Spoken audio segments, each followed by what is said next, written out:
Go Tracker! Go Flat Tracker! Go, go, go! The KELPI Flat Track Pod is brought to you by our partners, Euroka Fencing, for all your raw fencing needs. Classic wheels and spokes and Otway hydro blasting. Make your old girl look new again. Shreddesign.co for the sickest jersey prints in the biz. And of course, KELPI, keeping you on track for longer. Now let's get into the episode. All right, awesome. So here we are. We've got Tom back again, sending it as usual. We've both had an awesome weekend of racing. We're going to do a bit of a recap, and then tomorrow night we've got a bit of a guest pod. I also had a guest.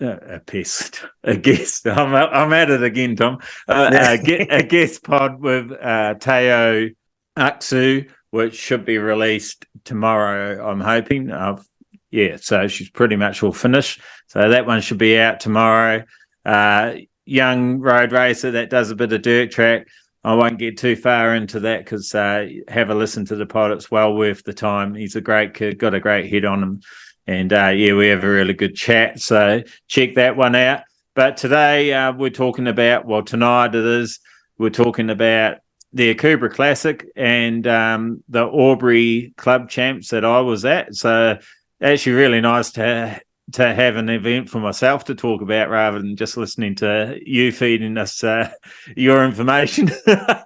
Not that we don't love it. It's just it's just good. And it was also even better to throw a leg over a bike. So that was it was a fantastic weekend. But let's start with you because you've got a bit of news about someone that you met up there that you saw, I don't know if you did meet him, but you saw him up there, that sort of blew your mind. And, let us know how the whole event was. Yeah, on the weekend, we headed up to Kempsey for the running of the 32nd Akurbra Classic hosted by McLean Motorcycle Club. And that's a hard oil dirt track. It's about 4.5 hours north of Sydney. Probably about an hour south of Coffs Harbour, and it's always a fantastic event, and the club does an awesome job. But unfortunately, the numbers, the riding list was a little bit down, but you can probably expect that due to how many meetings are so compacted together, and obviously everyone having a trouble for these events get a little bit harder when they're so close together. But it was awesome that they did run the event. It was only over one day. Normally it's over 2 days.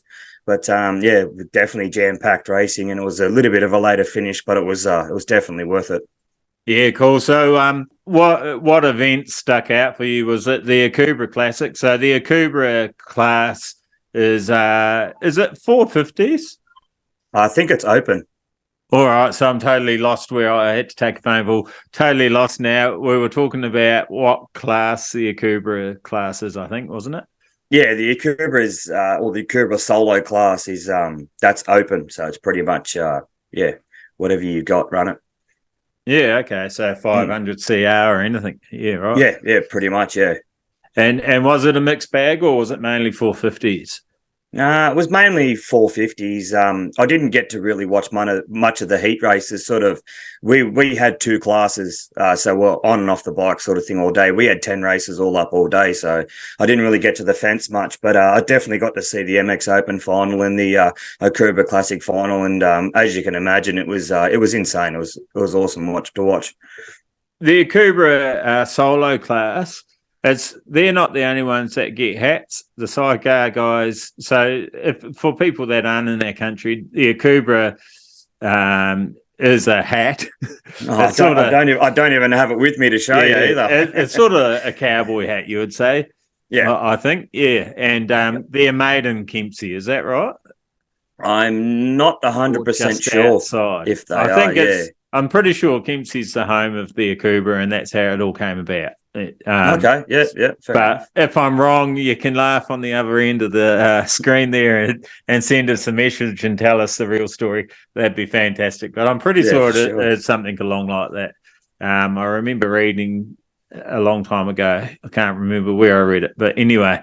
Yeah, I'm rambling, Tom. Save me. I trust you. Pull me out of the river, mate. What do we got? Some results from there, or? Yeah, we do. The hats are pretty much handed out to the Akurbra Classic solo class and the Akurbra Classic sidecar class. So, it's good to see that you've got two sort of what would you call it? Wouldn't call them. Well, one's a premier class, and the other one would be sort of just the premier class for the sidecars, you can call it. So it was great. But the results. I'll start here. It says results in race order. So I'll go start with the junior 250s, 13s, the under 16 years. Nate Jager took the win. Jaden Trembath got second, and Jed Gill got third. There's a fair few. Yeah, fair few. There was a lot more juniors and seniors in that event, but there's a fair few juniors that showed up, which is great support for the club as well. It was great. So that was junior 250. Now, we were discussing before off here, there was also a junior 19-inch class, which was fantastic to see. And there was a senior 19-inch class as well. So over here in Australia, oil tracks tend to attract a super motard wet. So it can be a combination. A lot of guys do run a 19 front with a 17 rear. I believe it's because they like the extra width of the 5-inch super motard rear. And so hence there's a 19-inch class to make it, I don't know if it is even more. We've got a little story about that anyway. But well, but I guess, so you can't say, they've got an unfair advantage or something. There's that 19-inch class where you're on the same wheel set, same sizes. But I believe you can have variants. I'm pretty sure there's no rules to motorcycling or in the MOMs, I believe in dirt track, and I'm pretty sure that this is across the board, that you're not allowed any bigger than the 3-inch rim. So that's where I get a bit confused with how you can run the 17s, but I'm not bringing it up. I'm not putting $50 or $70 to protest it. Go for it. You want to spend the money on super motard to get that edge, and go for it. I really don't care. But in the 19-inch class, I believe in dirt track, 3 inches as big as you can go. So I don't think you haven't heard anything about anyone saying you can't run this or can't run that, certain sizes in the 19-inch class or type of tyres. It's all pretty open, isn't it? I'm not. I think they've got something to do with the width, maybe, of the rim in the 19-inch class. But tyre brand, tyre style, and all that, I don't think there's really a definitive rules per se, but I could be wrong, but as far as I know and far as what I've heard, that I think it's only rim width that could be an issue, but I'm not 100% sure on that one. I'll see if I can bring up a clip with the track in it shortly anyway, and you'll see that you wouldn't bother taking a trials tyre on it. 19 it's tyre on it anyway. American Pattern's the way to go. She was pretty shiny. It's actually very pretty, I thought. yeah. All right, so let's move on. That was Junior 250, just open wheel, I'm going to call it. Normal wheel. Okay, and next is a 50cc Divi 2, 7 and 9 years. Ty McNamara got the win, Bodie Lay got second, and Jack Levitt got third. It was good to see a fair few 50cc's out there. They're the grassroots of our sport, so hopefully they continue with it. Yeah, awesome. And in the junior 250s, just want to shout out young Zach Brady as well. I'm pretty sure it's, if not his first race on his 250, it would be, he hasn't had many. So good work, mate. Good to see you stepping up and getting out there. Saw your name on the entry list. I hope you had an awesome weekend. Yeah, so, unfortunately, I don't have any more results further down past third. So, if Darcy does find any, he can throw a few in there. But, I don't have it on me. Did they use transponders? No, they didn't. And I really hope they did, considering what I'd seen towards the end of the day. It would have been interesting to see who was faster on what setup. But the racing showed that itself. So I actually thought you were going to say, I'm really glad after I putting you to sleep with all my time stats last time. No, I quite enjoyed them. I don't know what the rest of the listeners thought about it, but I thought it was cool. Yeah, sweet. Yeah, love the transponders. All right, well, the next class is your class, actually, the over 35s. And unfortunately, because Darcy wasn't there was only two. Marty McNamara got the win, and John Davis got second, which is Darcy's rival. So it would have been interesting to see them two bang a bit of bars. But yeah, she would have been in the battle for second. That's for sure.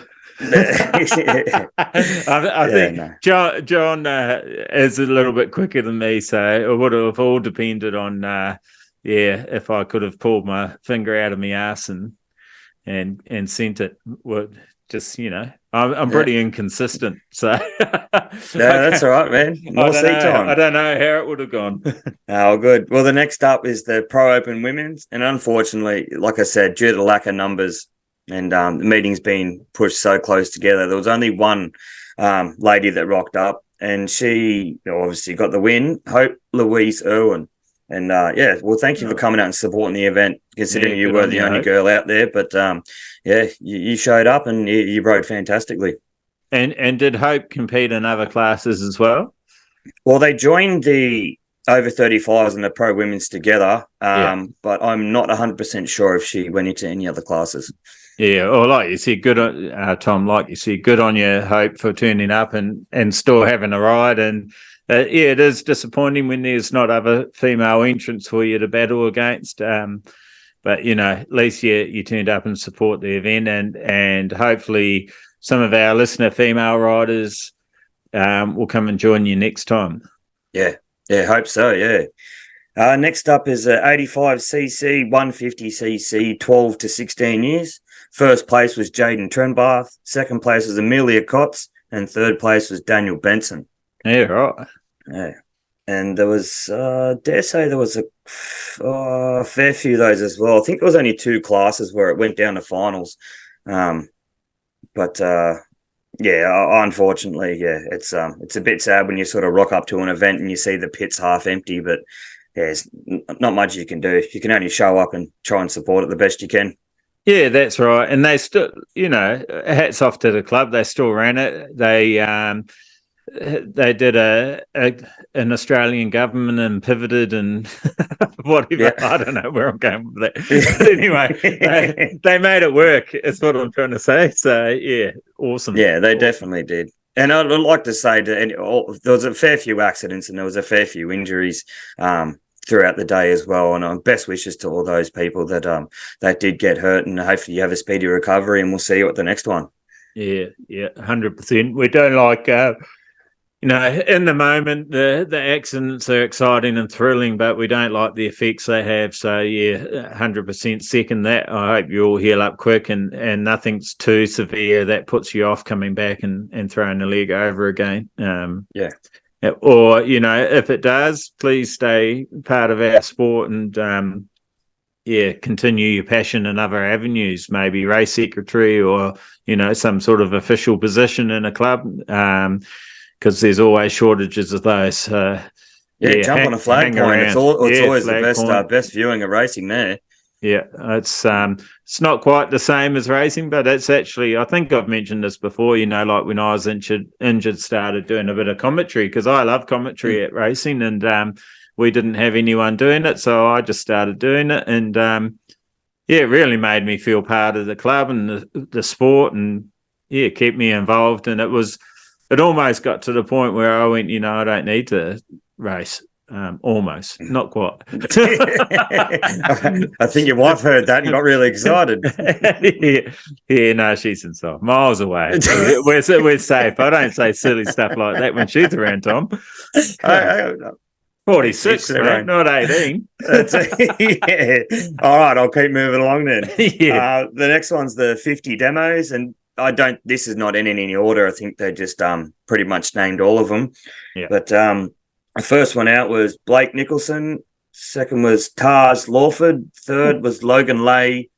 Fifth was Caden Guest. And sixth was Shelby Trenbarth. And that's not any particular order. That's just how they posted the results up online. So, well done to the 50s that come out and have a skid. And it was, it's good to see them little tackers going for it. Yeah. Awesome. Next generation of all races. Yeah, definitely. It's good to see. All right, the next is 85 mods, 7 to 12 years. First place was Jed Lewis. Second place was Thomas Cameron. And third place was Lacey Heaton News. So it's good to see a few 85cc mods get out there about too. Yeah, now that name sounds familiar. Was that rider at Bathurst? I Or was think that one of the that New rider might South have been Wales at titles and or Aussie maybe titles? Barley Ranch for the Aussie titles Yeah, too. right. Yeah, it might Yeah. have been that. Yeah, Yeah, cool. it did ring a bell when I did hear it, and yeah, I just can't exactly think to where it was, but yeah, no, it's good to see them out there too. Yeah, awesome getting around. Yeah. All right. Well, the next up is the MX Open. First place was Sam Davies. Second place was Reed Batty, and third place was James Chapman. And hopefully, I got your name right, Reed, because I didn't get it right last time. And in presentation, that's how they pronounced it. So I'm going with that until you tell me otherwise. But yeah, that was definitely hard fought. As you can imagine, racing on oil is a different ballgame to racing on granite. And yeah, those guys are definitely up against massive competition with the likes of Marty McNamara and Jared Oram. And yeah, just to see those guys on top wasn't surprising seeing one or two of them on top of the box, but yeah, one of them definitely, Reed definitely yeah, opened my eyes when I saw him hooning around an oil track for the first time. Yeah, right. So yeah, you brought Reed to my attention as well, and said he was on 19s against all the other guys on there, whatever setup they were running, which pretty much can guarantee there was a 17 Yep. on the rear, and he was kicking ass. So yeah, we did a little bit of a search before, and I think Reed's done quite a bit of every sport, or every motorsport by the looks of it. Road racing and discipline, not motorsport. Yeah, road racing and speedway, and yeah, I'm going to talk to some of the other contacts or friends that he's got on there that I know, and see if we can dig a bit more, or might even our friend requested you, Reed, because we're interested to learn a bit more about you. So yeah, accept that so I can send you a message and yeah, we'll have a chat. But yeah, really interested to hear about why you chose 19s and et cetera. So unfortunately, I'll let Tom tell you about it must have been the Akubra class that one happened in. Yeah. Well, once I'll get to that class, I'll sort of give you a quick rundown of the story. But I first noticed Reed at the New South Wales titles in Coffs Harbour when they ran a 19s class in that. And I'm trying to think if they ran a 19s class at the Australian titles as well. I'm not 100% sure, but it definitely he handed it to everyone at Coffs Harbour and on the same tyres. Different. So he was the dude out the front. Yeah, he was the dude out in front at Coffs. Yeah. That's what caught my eye, because I'd never heard of his name before, and the speed that he had, like he was beating Wixie hands down, and then that's no easy feat. So yeah, I was that surprised, and when I was standing there watching the final race, the guy next to me looked at me and said, "Can you believe this is his first time on oil?" And I just looked at him like, "Are you kidding me?" He's like, "Yeah, he's never ridden oil before today." Yeah, and I was and that blew my mind. And he took it like a fish to water. The racing style he had pretty much mimicked the top riders. And he was definitely fast. He was flying. So we'll go on to the 65cc 9 to under 13-year-olds. First place was Taylor Howard. Second place was Riley Holder. And third place was Thomas Cameron. And it was good to see a few 65cc's get out about too. The next one is the Le Mans sidecars. If anyone doesn't know, Le Mans is the passenger pretty much stands behind the starting gate, and the bike and the rider is about, say, 10 meters in front. So when the gates drop, the passenger runs all the way down the straight, jumps on the back of the bike or the side of the bike, and then, take off and complete your 4 laps. And I'm not going to say who was cheating, and I'm not going to say who may have jumped the gate and got interfered with another one's passenger, but it was definitely awesome fun. And unfortunately, due to like I said, conflict of race meetings and scheduling and things like that, there's only 2 of us, and I wasn't on with Jobbo for this one. I had Jared Marco's passenger Sean Fuller. He brought his bike down, so in that class I rode and he swung for me. Okay. So in the Le Mans sidecars, Bo Brearley and Tyson Keogh got the win, and Sean Fuller and myself got second. Yeah, it was I'd won 2 races, Bo won 2 races, and pretty much had come down to it wasn't the last one, but I think he won the first one. I won the second, and he won the next 2, and then I won the last one. So, it was awesome racing. It was the first time I've ever ridden on that track, and first time I've ever riding that sidecar. So that was definitely an experience and a half. But if anyone's seen any of the videos on the Oz Dirt Track sidecar page, the commentator definitely had a field day with us mucking around on the track, running into each other. Yeah, sounds like a lot of fun. I actually came across that Oz Dirt Track Sidecar page today. I don't think I'd ever seen it before. Who's the admin for that? Do you know? Yeah, Jobbo and me. Oh, it is your page, is it? Yeah, so he's the one who created it, and then he couldn't get to a few events, so he added me as an admin so I can put some things up and keep an eye on it for him as well. Oh, fantastic. Yeah, cool. Yeah, so everyone get on that Oz Dirt Track Sidecars. You'll be able to see all the results, what everyone's doing, where everyone's racing, bikes being built. And probably a lot of bullshit and everything else that comes along with it too. So, yeah, get into it. Yeah, get into it. Have a look. The picture was intriguing me because it was all small wheels. I was looking for the big wheels so that I could pitch my tyres to them. I'm going, where are the big wheel sidecars that need a 19? Mate, I know one or two in Sydney, and I think there's about 2 or 3 in Victoria or South Australia, whichever where they come from. But there's a couple of them around, but they don't really get out much. There was quite a few at Mildura. I think there was about 3 or 4 with big wheels. All right, awesome. Yeah, more than the little ones, anyway. Yeah. Yeah. Okay. Yeah. Oh, that's all right, man. Yeah, find them and pitch your sales to them. Yeah. All right, well, next up's Junior 125s, 250s, 13 to 16 years. Is that different to the other one? It must be. Oh, yeah, this is 125 and 250. Sorry, I do apologise. Okay. First place was Nate Jager. Second place was Jaden Trembath. And third place was Zach Brady. So congratulations to those fellas. Zach. Got on the podium. Good work, mate. Yeah, he did very well.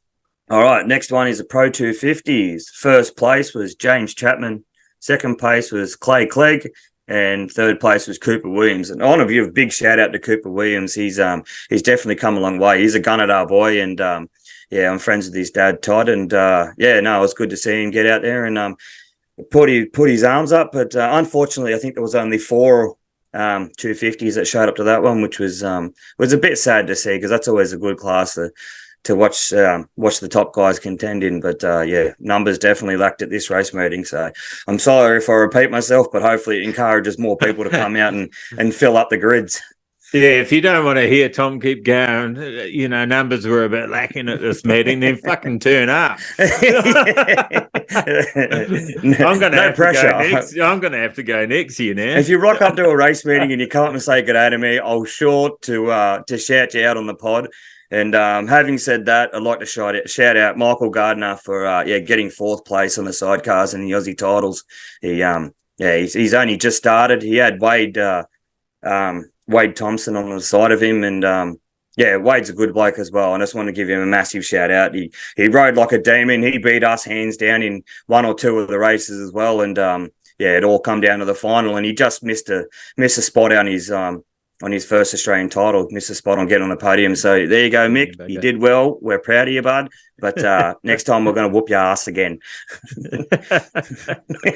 Oh, shit. It's turning into a sidecar pod. Right, move on.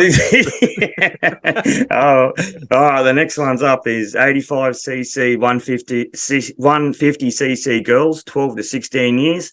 And unfortunately, there's only one of those, but Amelia Cott's got the win on that one. Yep, good work. Turned up. You got the prize. That's it. Yeah, the trophy is actually pretty cool too. There was like a glass. There was a blue, red, and green glass plaque with like first place and everything else written on it and whatnot. So that was that was really fancy to see. A few kids dropped them on the podium and a couple of them got chipped, but it was all right. It was a good laugh. At least they personalised their own trophy, but that was fantastic. All right, the next one's the Junior Trail 8 to under 12 years. First place was Jed King. Second place was Oscar Middlebrook. And third place was Jed Lewis. So congratulations to those guys. Yeah. Next up is Darcy's favourite class. He's the Senior 19s. All right. First place was Reed Batty. second place was Blake Gill, and third place was Jack Brian Hill. So congratulations to those fellas, and thank you for chucking some 19s on and supporting that class. It's fantastic. Yeah, there was a few entered, wasn't there? Was there a few there? I can't say off the top of my head. It wasn't, sort of. I saw the riders list. I think there was 7 or so. Oh, right. Oh, that's good. That's awesome. From memory, I think. Yeah. I don't know if I can find it quick enough to verify that. No, that's all right. I'll maybe flick through a bit later on and let it go. But they also had a junior 19s class, which was awesome to see too. I was pretty happy to know that they did that as well. And first place was Jed Gill, second place was Zach Brady, and third place was Daniel Benson. So well done to those. Work. Yeah, well done to those guys. It's good to see the 19 still kicking on in juniors as well as the AFTN and supporting other meetings that are holding the same classes. Yeah, I think that's fantastic. Fantastic move by the club to show that support and, that they are part of the dirt track community, because you shouldn't, it doesn't really matter what wheels you have on. It's all flat track, in my opinion, So, definitely. We're all still the same family, same part of the family. So we should be, if people are trying new things and that, we should be supporting each other and making it happen. And that's it. That's my 2 bobs. Right. Yeah, well, we're definitely not against the 1821. That's predominantly what I ride, 1821. Yeah. But I do like the American style, having been over there and experienced it firsthand. And it's an interesting setup to try and get used to. But I have seen a lot of fast riders get on 19s and absolutely hate them, and I've seen a lot of fast riders get on them and don't look back. It's just something new to try, and it's good to see the clubs are absorbing it to add another class as well. So, like, if there's not enough racing for you, there's another class there for you to jump into. Yeah, it's fantastic, and I had a lot of that conversation over the weekend. Actually, it was pretty interesting. We're not ready to move over. You've still got more results, haven't you? Yeah, a little bit. Yeah, a couple. The last 2 I tried to cut you off. Cut you off a bit early. Well, I didn't try to. I was just naive. I didn't realise you hadn't finished. That's all. Yeah, I've only got a couple more, so it's all right. Well, and you can let you get into it, and then we'll talk about what I all right. Well, the next one's a 65cc 7 and 9 years. First place was Jalen Lawford. Second place was Lucy Heaton New, and third place was Kieran Horn. So congratulations to those kids. Yeah, that's always definitely a contested class of the 65s. I think you're kind of lucky that Hugo Holmes wasn't there, because I don't think I've ever seen him lose a lap on that track. But congratulations to you guys. That's awesome. Yeah, it was heaps of juniors, wasn't it? Which was fantastic. Yeah, a lot more juniors and seniors. So it's good to see them all come over and support the event. All right, well, next up's 200cc to 250cc under 13 to 16 years girls. First place was Amelia Kotz. Second place was Skyanne Davis, and third place was Reagan Jager. And, well done to those girls. That's good to see. Well you rode very well.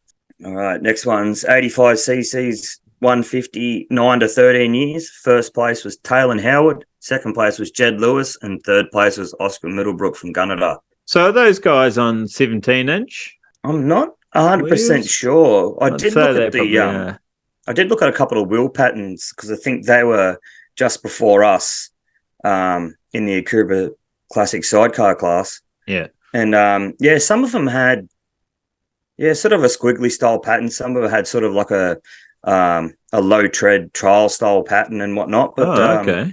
I'm not exactly sure, what size wheels they do run. But it was interesting to see what kind of tyres they were running. But I think there might be a little bit more of an option, maybe a road tyre to go on those wheels, being a little bit sort of skinnier and whatnot. But it was great to see.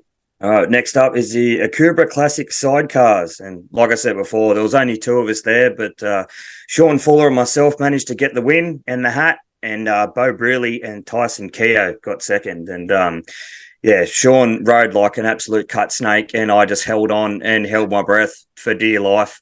And we managed to win 5 out of 5 in that one. So awesome. Sean, well done. Sean definitely did us proud. That was his that's his 6th Akubra, I think, that he's won. first one riding, I think it was. The other ones it was a passenger. So yeah, congratulations to Bo and Tyson. They're an awesome combination, and they're only just starting to come up and through. And yeah, Bo rode like a demon first time being there as well. So yeah, no, it was really great to see. All right, and the big one, the Akurbra Classic Solo, and this was over 4 restarts. There was it was a few bingles. There was one rider that went down, jumped up, did a front flip over the fence to avoid the rest of the riders, and yeah, it was that was definitely worth the wait to see that race there. But first place, and congratulations to Jared Oram. Sammy Davis was second, and Marty McNamara was third. And I'm telling you, it was an absolute fist fight. That final was, yeah, I'm glad I wasn't in it, and yeah, I'm glad I got to see it. That was definitely worth the 9-hour round trip to go see that. Yeah, right. How many laps was that one? That was over 10 laps. Yeah. Oh, excuse me.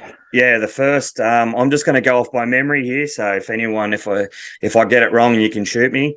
The first one, I think Sam Davis was in the lead, and possibly James Chapman was in second. And yeah, one of them had gone down and sort of jumped and flipped over the fence, and then obviously the bike being in the middle of the track, they caused a red flag, which I didn't sort of agree, because he flipped back over the fence as the bikes went past and pushed his bike to the infield, and the racing sort of continued. So it wasn't a hindrance when they come back around, but I think the red flag went up at one flag point, so obviously had to pull the race up and restart that one. And then yeah, the second restart, I'm trying to think. I think it might have been Sam Davis in the front again, and possibly James Chapman. I could be wrong, but Reed Batty was in third, and yeah, he pretty much went between James Chapman and Sammy Davis. And if you ever seen those guys ride Kempsey, they ride a quick, fast line, and they don't really back off. And for Reed to sort of come through the middle of them and round the outside and take the lead on 19s when the other guys were on the Supermoto wets, that was impressive to see. And when he did get in front, he just started to pull a slight bit of a lead. But yeah, unfortunately, there was another rider that went down all in the same spot again, and yeah, they had to restart it. So that was unfortunate for Reed, because he definitely, I reckon he had it in the bag.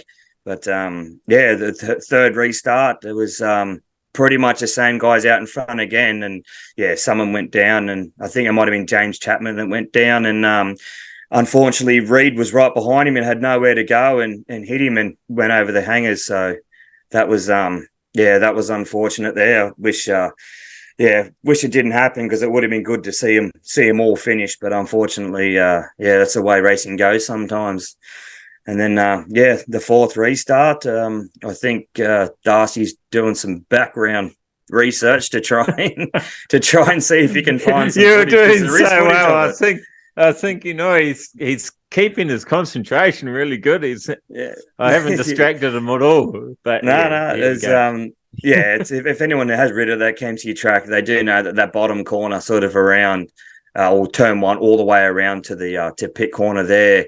If you're ballsy enough and keen enough, you can hold that thing pretty much flat bicky, which I was trying to do on the sidecar, but yeah, that scared me a little bit, so I didn't hold it completely wide open. But yeah, these guys definitely had the style and the speed to do that. And if Darcy's fast enough, he might be able to bring up the footage here so you guys can sort of see what I'm on about and probably correct me because I'm wrong. Yeah, so I've got the first video, I'm not sure what that actually shows. So we're on Reed Beatty's page, actually. So hope you don't mind, Reed. I just saw the footage of your crash on there, so that's why I thought I'd head to this one. But you said on your Facebook post, up and down weekend at the Akubra Classic, first time on the oil track, took a couple races to get used to it.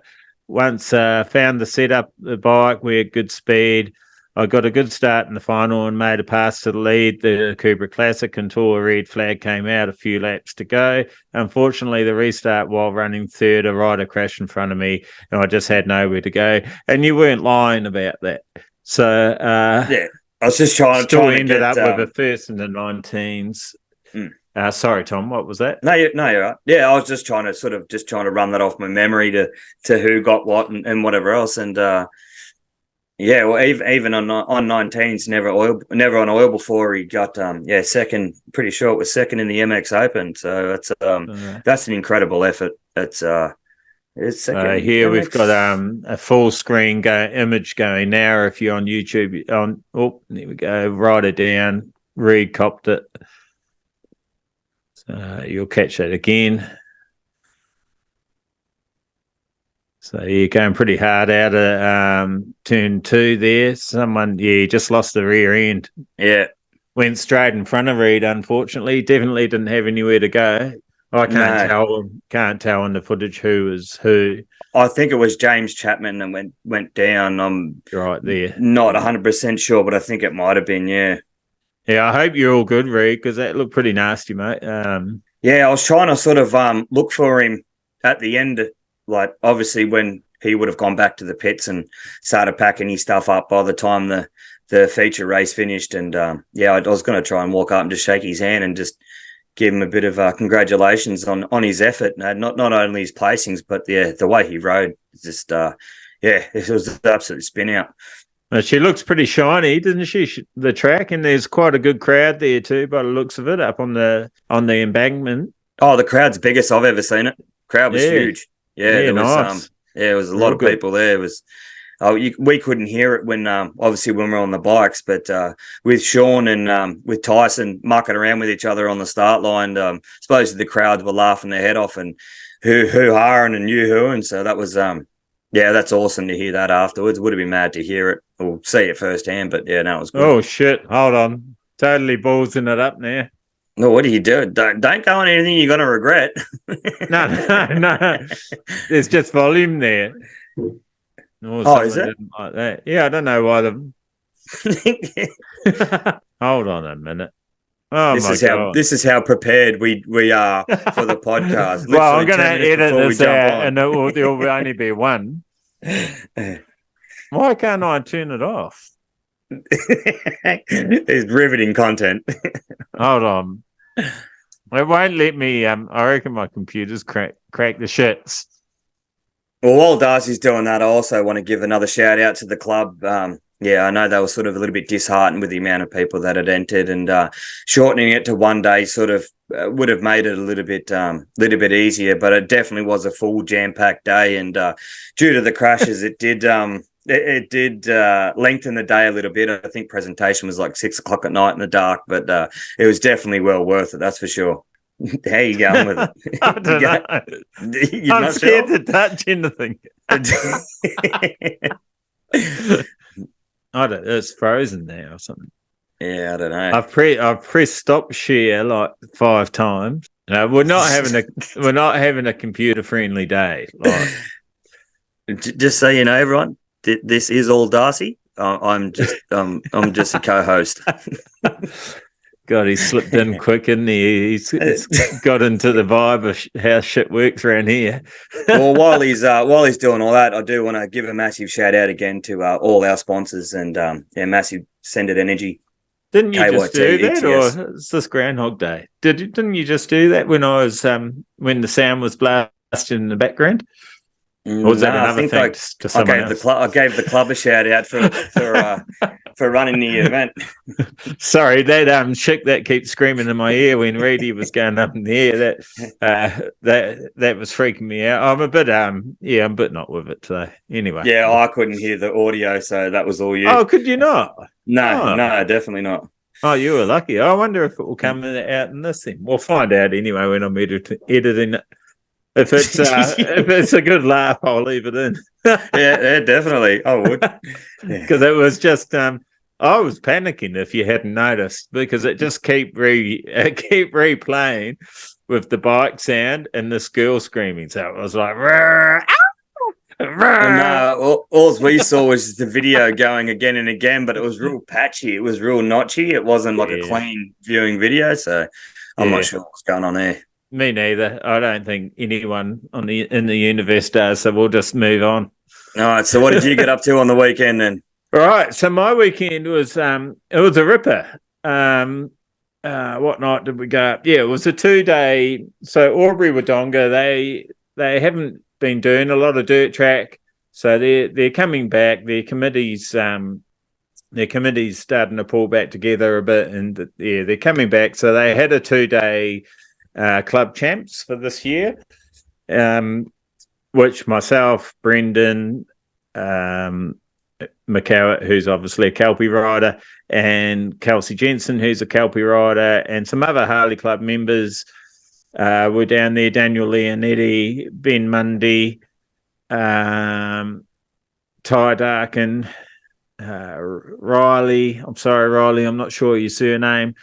They're all Harley Club members. Then we had other Harley Club regulars like the Smalls, who are actually Aubrey members that come down to Harley Club a fair bit. So, and Ralph Pink and Hudson Collins, Jake Holmes, a lot of riders between the two clubs that we normally get to race with and see, and that, which was fantastic. But we also had a lot of visitors because, as you know, Tom, Aubrey Wodonga or Diamond Park Speedway or the Causeway, it has so many different names. I get so confused about what people. Well, I'm used to it now, but at first I'm going, "What the hell are you talking about?" And they're talking about the same joint. But so if you hear anyone say the Causeway or Diamond Park or Aubrey Wodonga, it's all the same place.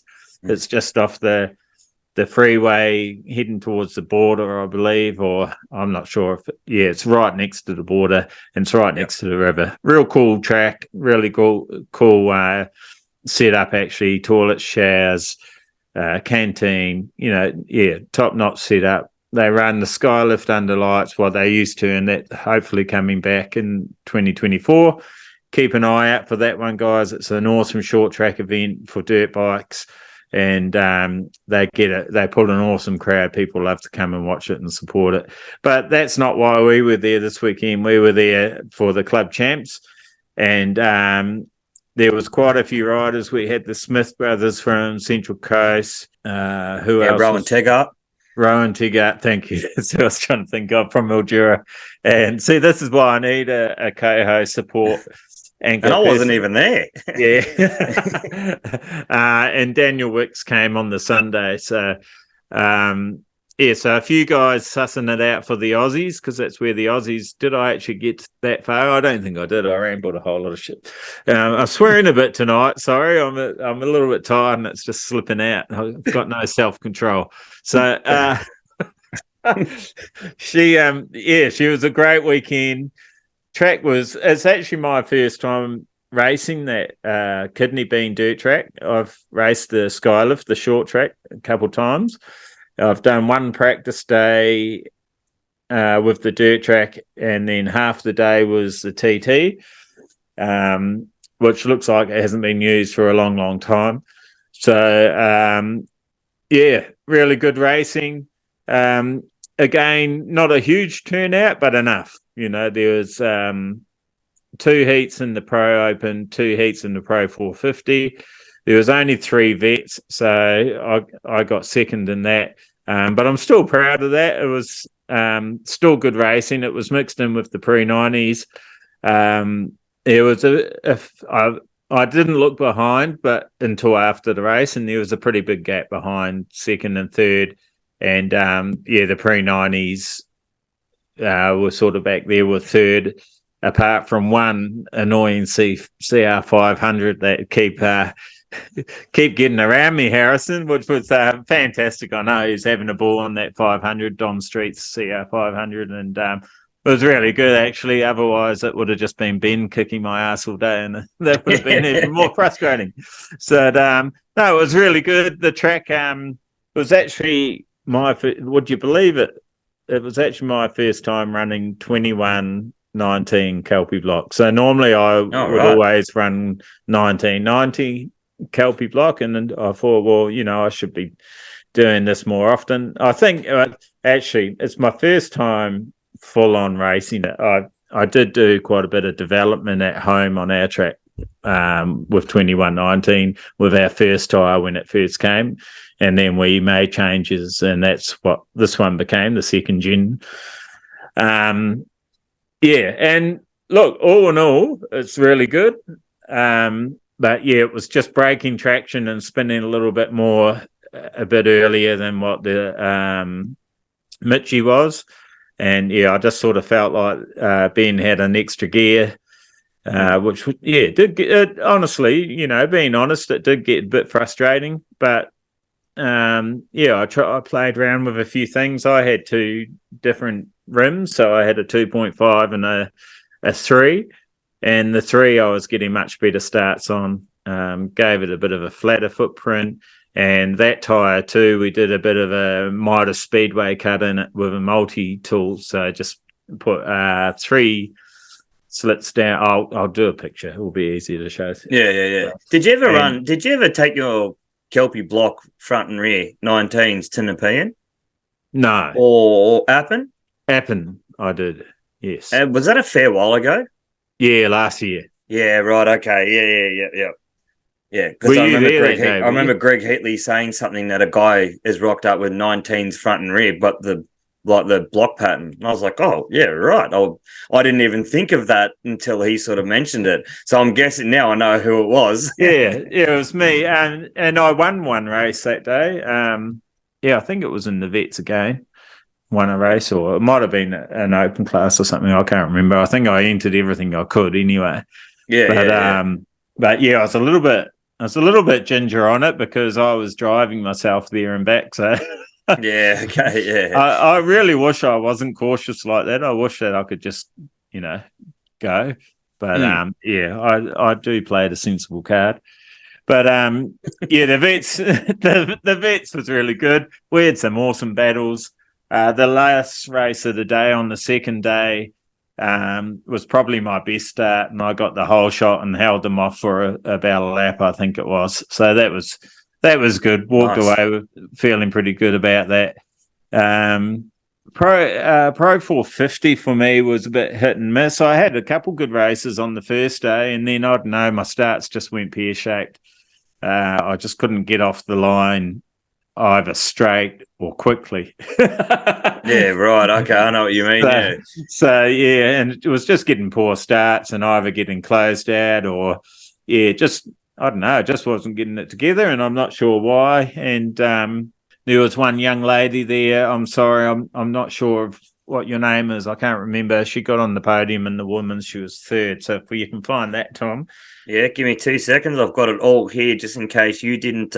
Zoe Davies. No, it was. She must have got 2nd then. So it wasn't Madison Bush. Yeah, 6. She 263 or 623 or something. Oh, it's only got 1st, 2nd, and 3rd. There's no numbers. I can't even show you my phone. Oh, yeah. It does. Yeah. I was going to say to you, have you got the results? Because I'll jump on the club quickly now and find them. And I found the club championship results. So if you go on the Albury Wodonga Motorcycle Club page on Facebook, you'll find the results, and I'll let you read them out so I don't butcher anyone else's name for. Well, no, that's great. I'll let you do it. That's what I was going to do, butcher names. So that's fantastic. So since we're was there that many classes? There was too. There was, yeah, there's a few. Yeah, so it would have been Madison. Bush. What did you say? Bush. Yeah, but Bush, isn't it? It's got a CH. I think it's pronounced Bush, like Bush Light, the American beer. Well, she was a great starter. Actually, she got some really good starts and was very good at blocking. So I found it very hard to get around her. I think I got around her once, and the other 2 times I couldn't. So yeah, awesome riding, Madison. You're riding really good. Kelsey is on fire at the moment. She beat you as well. Yeah, she beat me as well. So, I don't know whether to cry or smile for that. Just be happy that one of your riders is doing great. I'd take that as a win. Yeah, well, they all are, But I haven't talked to Zane. I hope you're doing great, Zane. But he's injured. But when he does ride, he's awesome. Nick Berry's an awesome rider too. I haven't seen Nick much lately. I was hoping to see him there this weekend, but for some reason he wasn't there. So for the ladies, since we were I was rambling and we were there, Pro Open Women's, first place was a KELPI rider, Kelsey Jensen. Second place was Madison Bush, and 3rd was Zoe Davies. So yeah, great effort by all the ladies. And they were they also had a special lady in there by the name of Ralph Pink, which was he was competing for the over 50s, and he was the sole competitor. So they mixed him in with the girls, but he didn't just let them have the win. I tell you, he gave him a good hard bash. And Ralph was also in the pre-90s, bit of a legend of the club. Ralph, he's pretty sure you're 60, mate, and still goes hard. He was in the vets 35 plus with the pre-90s. He is on his I think it's a PE if I remember correctly. Oh, and nice. He had a bit of a stack. I think the third place of vets might have actually ran into him. I shouldn't laugh, but anyway, there was a collision there down at turn one, and tough as nails, Ralph. It took a minute for him to come around, but he did ask for if he could finish the race, so he didn't DNF. So I thought that was pretty cool. Yeah, definitely. Unfortunately for Ralph, they didn't let him. But in the pre-90s, it was Harrison Small on the CR 500, followed by Ralph Pink, and then Luke Wolf, who is also known as Wolfie. It was nice to meet you, mate. Over 50s, number one was Ralph Pink, sole competitor, but fantastic racer and individual. 35 over 35s was Benjamin Mundy on a gas 450, which you don't see a lot of them, and that thing flies. He's got it set up nice as well. Second place was yours truly, and third place was Brian Bowman. And I felt a bit bad for Brian because I think he didn't get to have a speak on the box. I think they thought he already had, and I had a talk and that just put everyone to sleep, so they had to move it along. Sorry, Brian, if you're listening and you missed out, well, I'll make sure that I should have spoke up and said, hey, I think you missed that. But anyway, I didn't. Junior 250s, Henry Small and Hudson Collins. Henry Small took the win, Hudson Collins second. But to be honest, even though, yes, that's the points, the way it worked out, it was a draw to me. The battles, everyone was running to the fence for the Junior 250. The battles, every race were just fantastic. Unbelievable the entertainment two riders could put on. It was an awesome effort, cutting each other's wheel off, just slicing and dicing. There was a couple races where it spaced out a little bit, but neither of them gave up. They didn't want to give each other an easy win. So that was fantastic to see in the Junior 250 class. Yeah, awesome. 85cc, 13 to under 16. Oh, that's a good name. TYGE. How would you pronounce that one, Tom? Taj Maury in first and Jack Foster in second. Great effort. Yeah, there's a few juniors there having a ball. 85cc, 9 to under 13. One competitor, Darcy Phillips, takes the first medallion there or trophy. In the 65s was on the top step was Hunter Law. Second step was Taj Maury, and third was Benji Lau. Sorry. Yep. And 50cc DV2 competitive. First place was Sonny Bell Chambers. Second, Zach Salmon. And third was Toby Gillett. And Nippers, Div1, Carter Law, in no particular order, similar to Tom before. Carter Law, Henry Ford, Maya Antone, Zeb Butler, Oscar. No, I can't read it. Sorry, my eyes. Borelli? Oscar Borella, Oscar Ryan, Finn Bell Chambers, and Elena Wolf. I think it's actually, they were calling her Eleanor Wolf, but yeah, spelt the same way, isn't it? All right. I'm not sure. But anyway, she was a cutie. I spoke to her around the bonfire, and full of beans. Loves the pink gloves, and so I had to keep an eye out for her. And yeah, she was riding like a future champ. She was going hard. Awesome. So in the senior, I suppose we're going to call them the Premier class. classes. We'll start with the Pro Open. First was Dave Smith from Central Coast. Second, actually, yeah, good mix of locations. Actually, second was Rowan Tiga, and third was Brendan McCall, KELPI rider. Awesome. Yeah, awesome battles. Actually, that was on a technicality for Brendan because actually Daniel Wicks came in third, but he didn't compete the day before, so they thought it was fair not to score him on that one.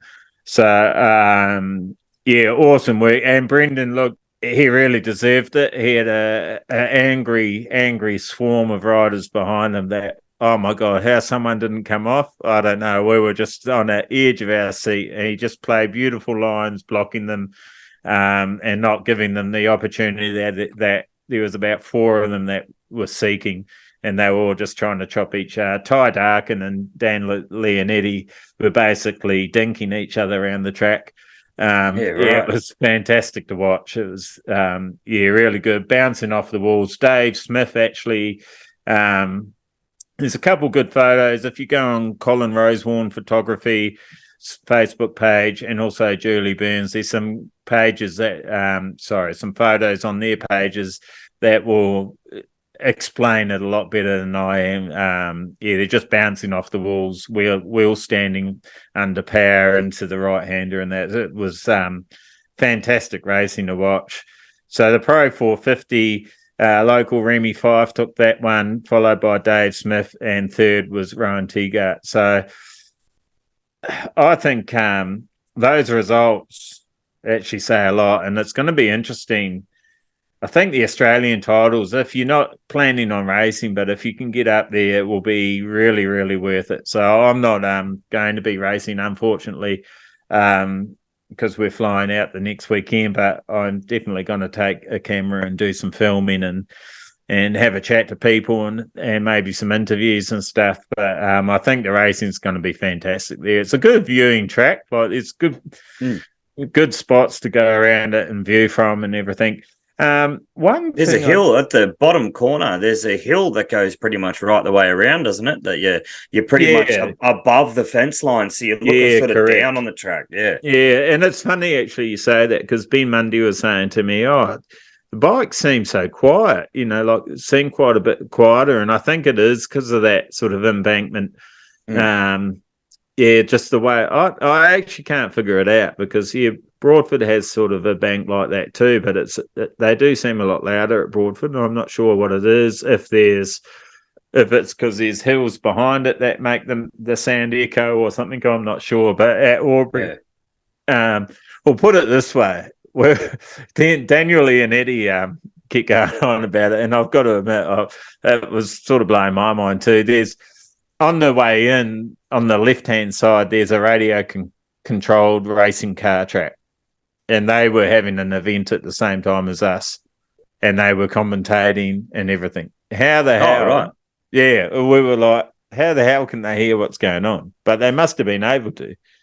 Yeah, definitely. So, because I know West Wyalong's got a very similar sort of viewing hill that goes around the bottom corner pretty much the same way. Like, the track's a little bit different, but pretty much the same way as well. And I remember going down there years ago for the West Wyalong Cup and sitting on the hill and watching it, and it was it's definitely great viewing. And Albury's got the viewing's quite similar. You can sort of stand behind the starting gates as they launch off going into turn one, and then you can sort of just turn to your left along the fence that goes that goes down the straight. And it's definitely a fun track. I rode there in 2010, I think it might have been, maybe 2011 at the Victorian state titles, and I was pumped to see that it was on the calendar to go back down for the Aussie Dirt Track. Yeah, cool. And there was actually a sidecar there as well, Tom. I know. 22. Do you know? Yeah, I know who. They were meant to come to Kempsey and come racing with us, but they did the old switcheroo and got some practice laps in. And they had a nice clear track to try every line out on too. So that's all right. That's all right. It's a little upper hand there, I think. Definitely trying to get the edge on the competition, and why not? If you got the opportunity to go down and do it, Jobbo's bike's out of action just for now, so. we definitely weren't going to go down for that event, but I definitely wanted to support the Akubra. So what I was trying then when you went, I'm just trying to get on another page. Oh, everything just went black. I was like, oh, well, shit the bed. I was trying to get back on Facebook to show some of the pictures from the photographers that were there.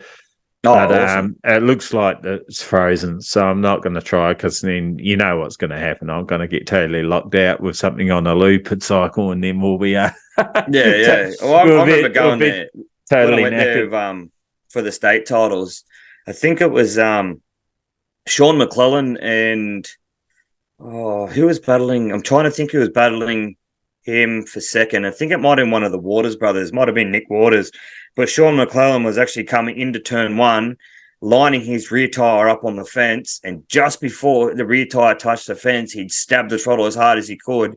And the amount of acceleration he got off like a 70-degree angle was insane. And no one was catching nor love for money. So it would have been good to see fast riders like Dave Smith and Rowan Teggart and Brendan and Wixie as well, sort of how they would have approached it. But I can only imagine it would have been the exact same way. I think, pretty much anyone in the top 5 was doing that pretty much, including myself. And I got it wrong a couple of times and freaked the poor photographer out. And, I'm going to do some hand actions here, so you better watch the YouTube. It was, by the wall like this.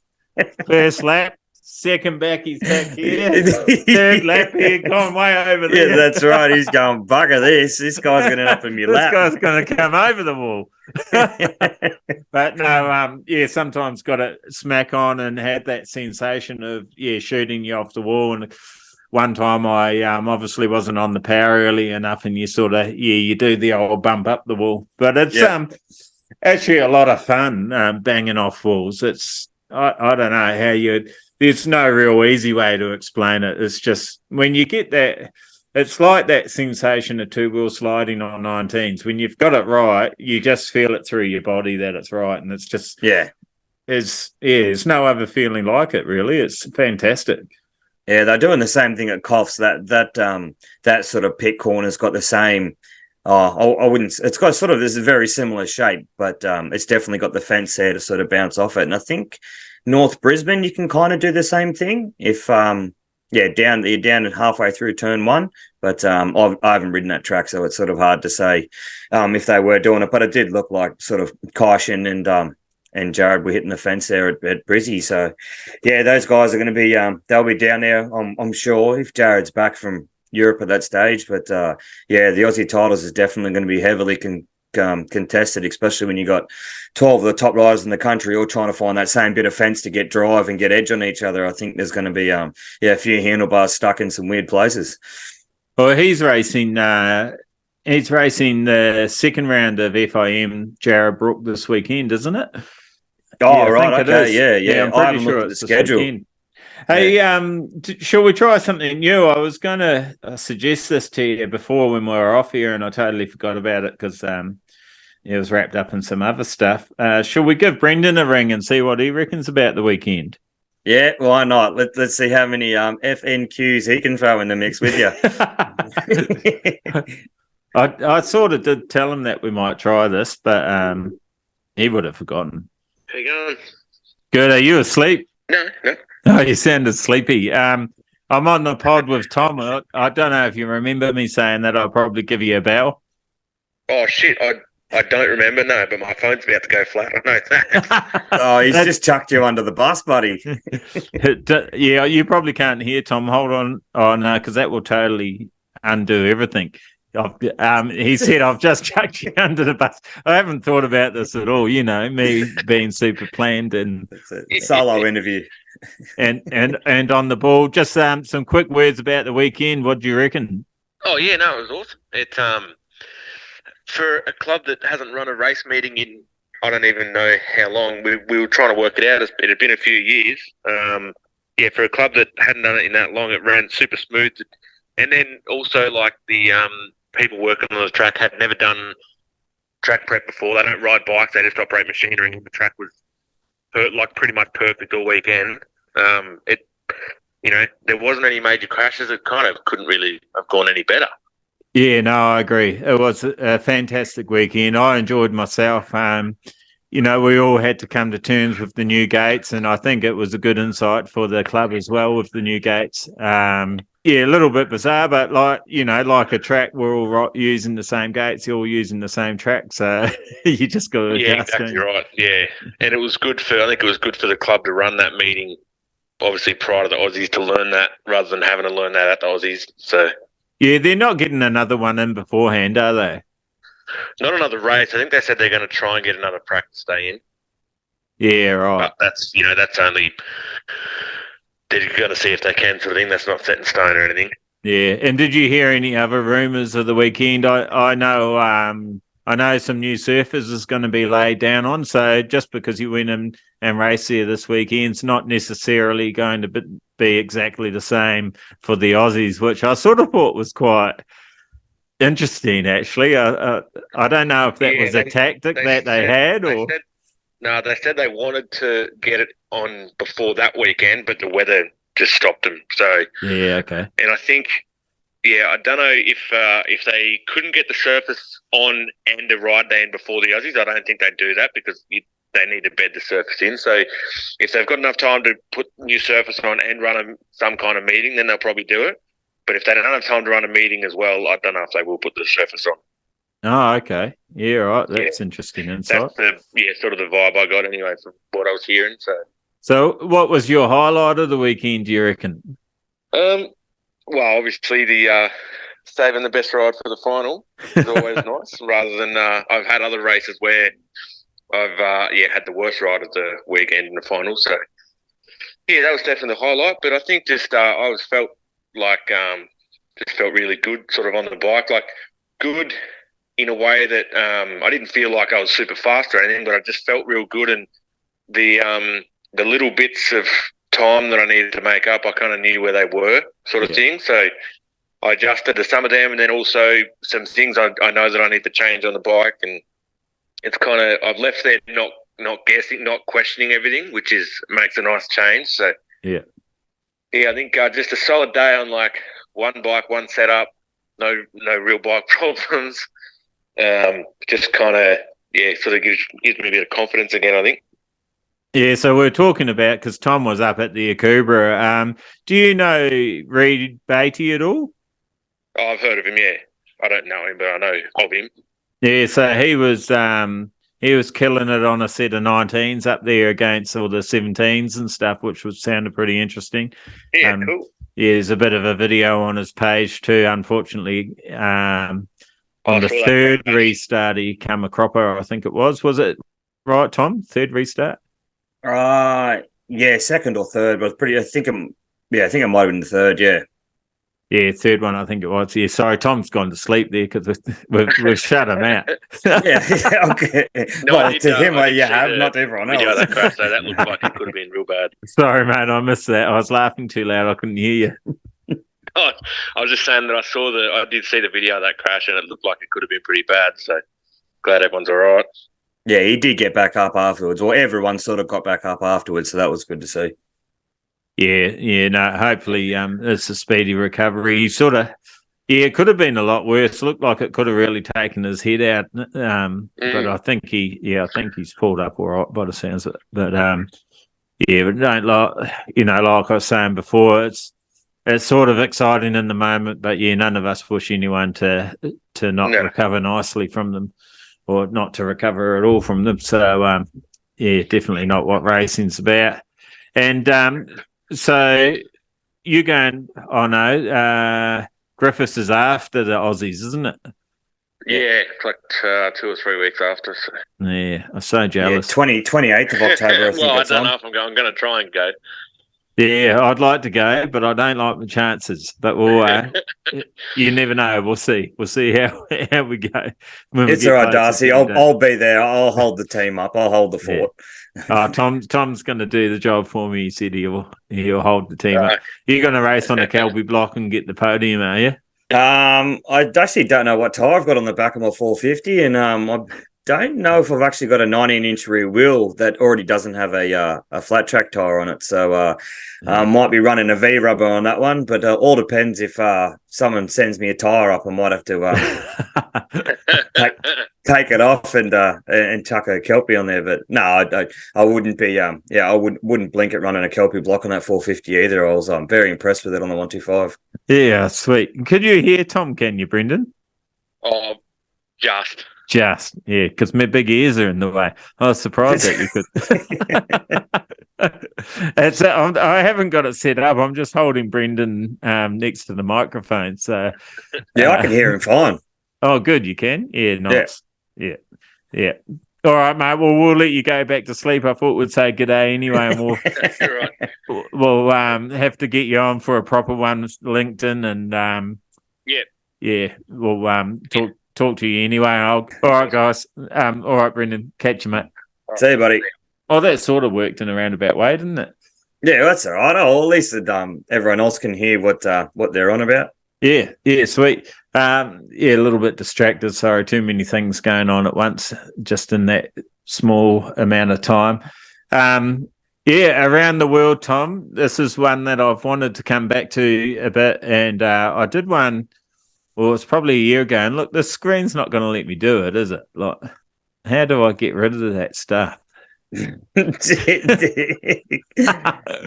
is all you, mate. I'm just along for the ride. Because if we can get rid of that, we can make this pod like 8 times longer. Yeah, that's all right. Why is it? What time are you got to start in the morning? Oh, I don't. I'm having a week off. Oh, that's all right. Lucky you. Yeah, well, I'm not. I'm trying to, I'm doing office stuff. I'm sort of having a week off the part-time jobs. And just trying to catch up on KELPI stuff and a bit of paperwork and all that sort of good stuff. Yeah, awesome. Yeah, it should let me stop. All I can see, it's sort of frozen on that. Yeah, it's bloody video. Frozen, and I can go stop. Oh. Yeah. All right, now see if it lets us open a new window. See, it's still in the window. Oh, you probably can't see that. Yeah, I can see what your mouse is doing, but it's... but for some reason, that won't... Facebook's just gone, no, I'll jam you. I'm not letting you do what you want to do. And we can't get out of Facebook. Can you close the browser and open up another browser? No. Oh. Someone else may be able to, but I can't.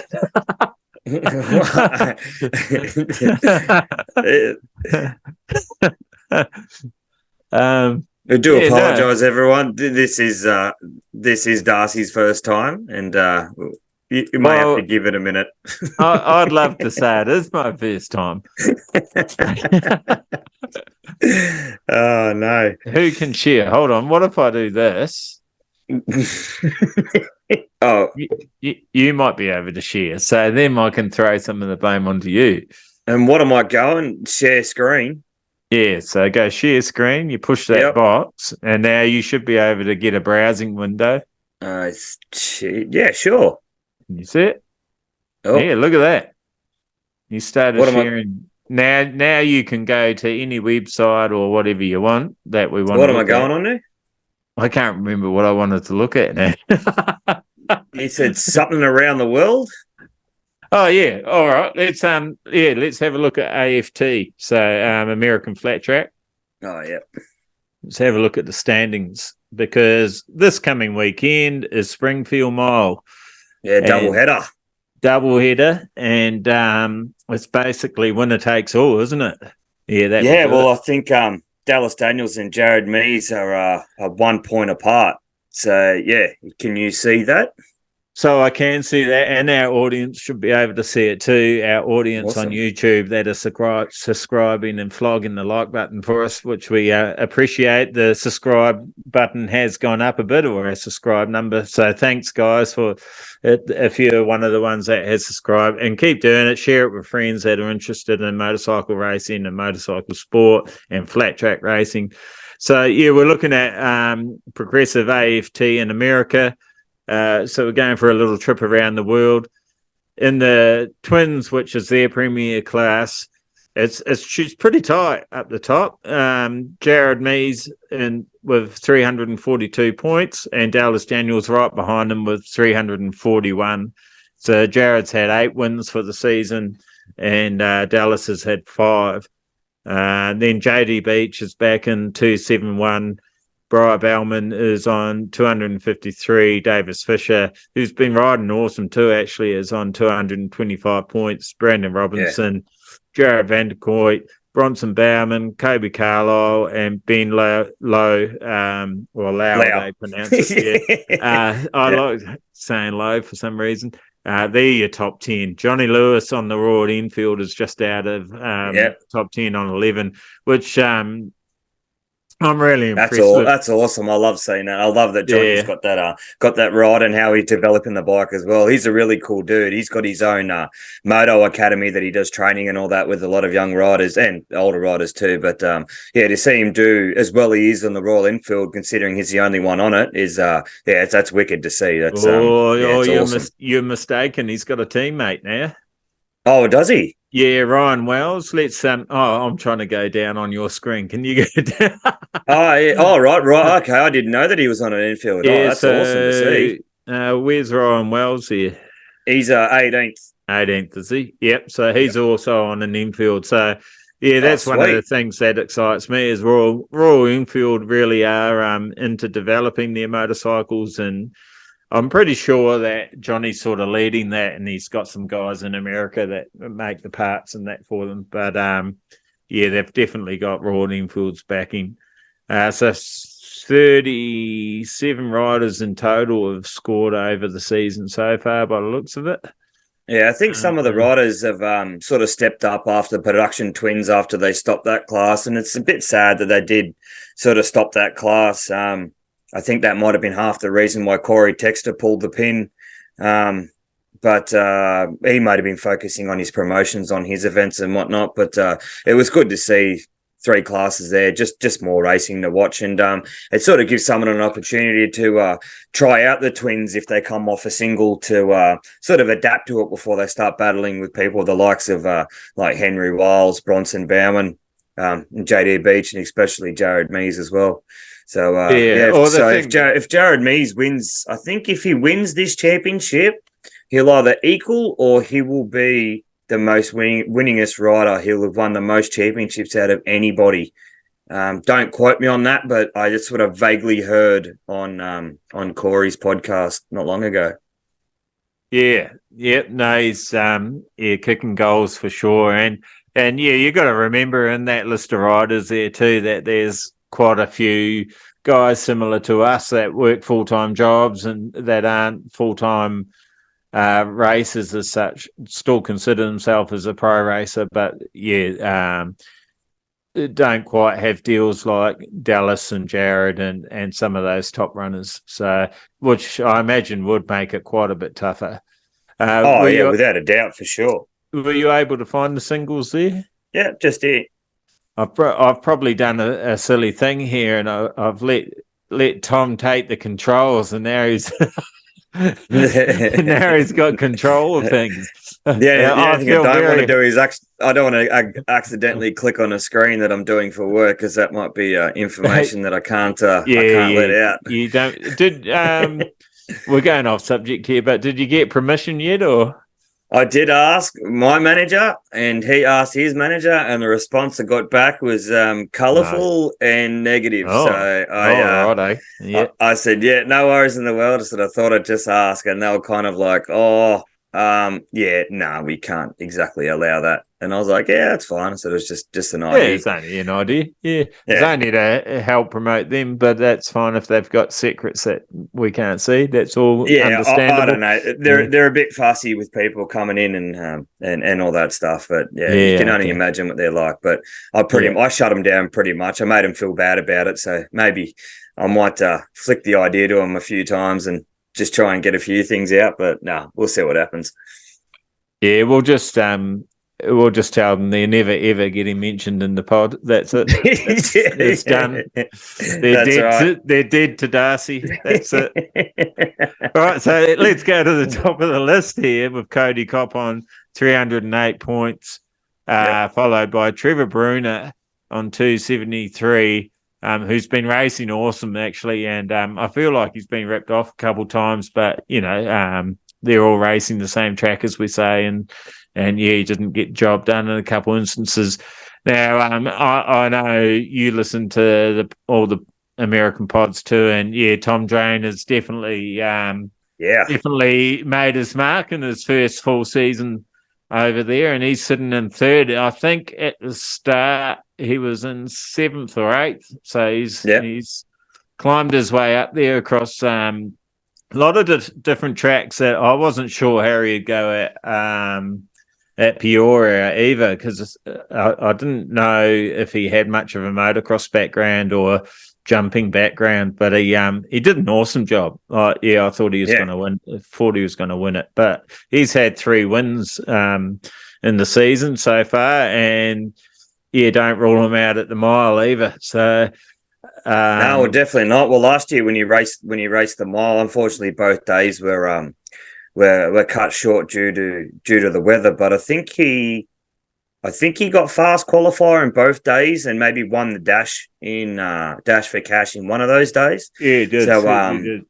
Yeah, he did. It was definitely good. And unfortunately, I was listening to Corey Tex's podcast, and they're not classing Tom Drain as a rookie this season because he completed a race last year, which I don't exactly agree with. I think it should be more like maybe do 3 or 6 races and then you're not classed as a rookie anymore. But I know it's $7,500 to win the Rookie of the Year. So not that I don't think Tom needs it with the backing from Stenson Racing at the moment now, but that still would have been a little bit of pocket money for him to do some self-promotion or something along those lines just to help the team out. But no, he's going great guns, and I hopefully he does get into that second place after Springfield. He's only about 11 points behind, so it might be a bit of a tall order that there's only sort of 50 points on offer for the next 2 races in the double header. But hopefully we see Tom and Max on the podium together. That'd be fantastic. Yeah, well, you just don't know, do you? Like, it looks like a stretch, but all it takes is for someone to wipe Cody out or something a mechanical that he can't make it across the finish line at all and get into the mains, and then it's all different. Yep. So that's right. I'm just trying to see I'm trying to do the math quick in my head to see that what's that? Kobe's 35 points ahead, if I'm right. I'm only doing 30. 35. Yeah, I think that's right. 3, 4, 5. So, and if 35. there's 50 points on offer, Cody really only needs only needs 15 points to wrap the championship up, and he won't settle for lower placings. He's going to go for it. His dad, Joe Cott, was a phenomenal racer, and I think he's a 2-time Grand National champion as well. So he's going to want to replicate what his father did, and it's going to be very interesting to see what Cody does next season, considering he'll be back-to-back singles champion. Yeah, look, and he's strong on the miles too, so you've got to think that he's going to be up there. But I don't know. You just can't rule anything out, as you know. Life throws us some curveballs sometimes. Don't get me wrong. I'm not wishing that on Cody at all. He's an awesome, amazing racer to watch. Like, especially when he digs in and he pulls some comebacks that you just wonder, how did he do that? Like, you see him deep in the field, and next minute he's up in the top 5, top 4, and he just crawls his way back.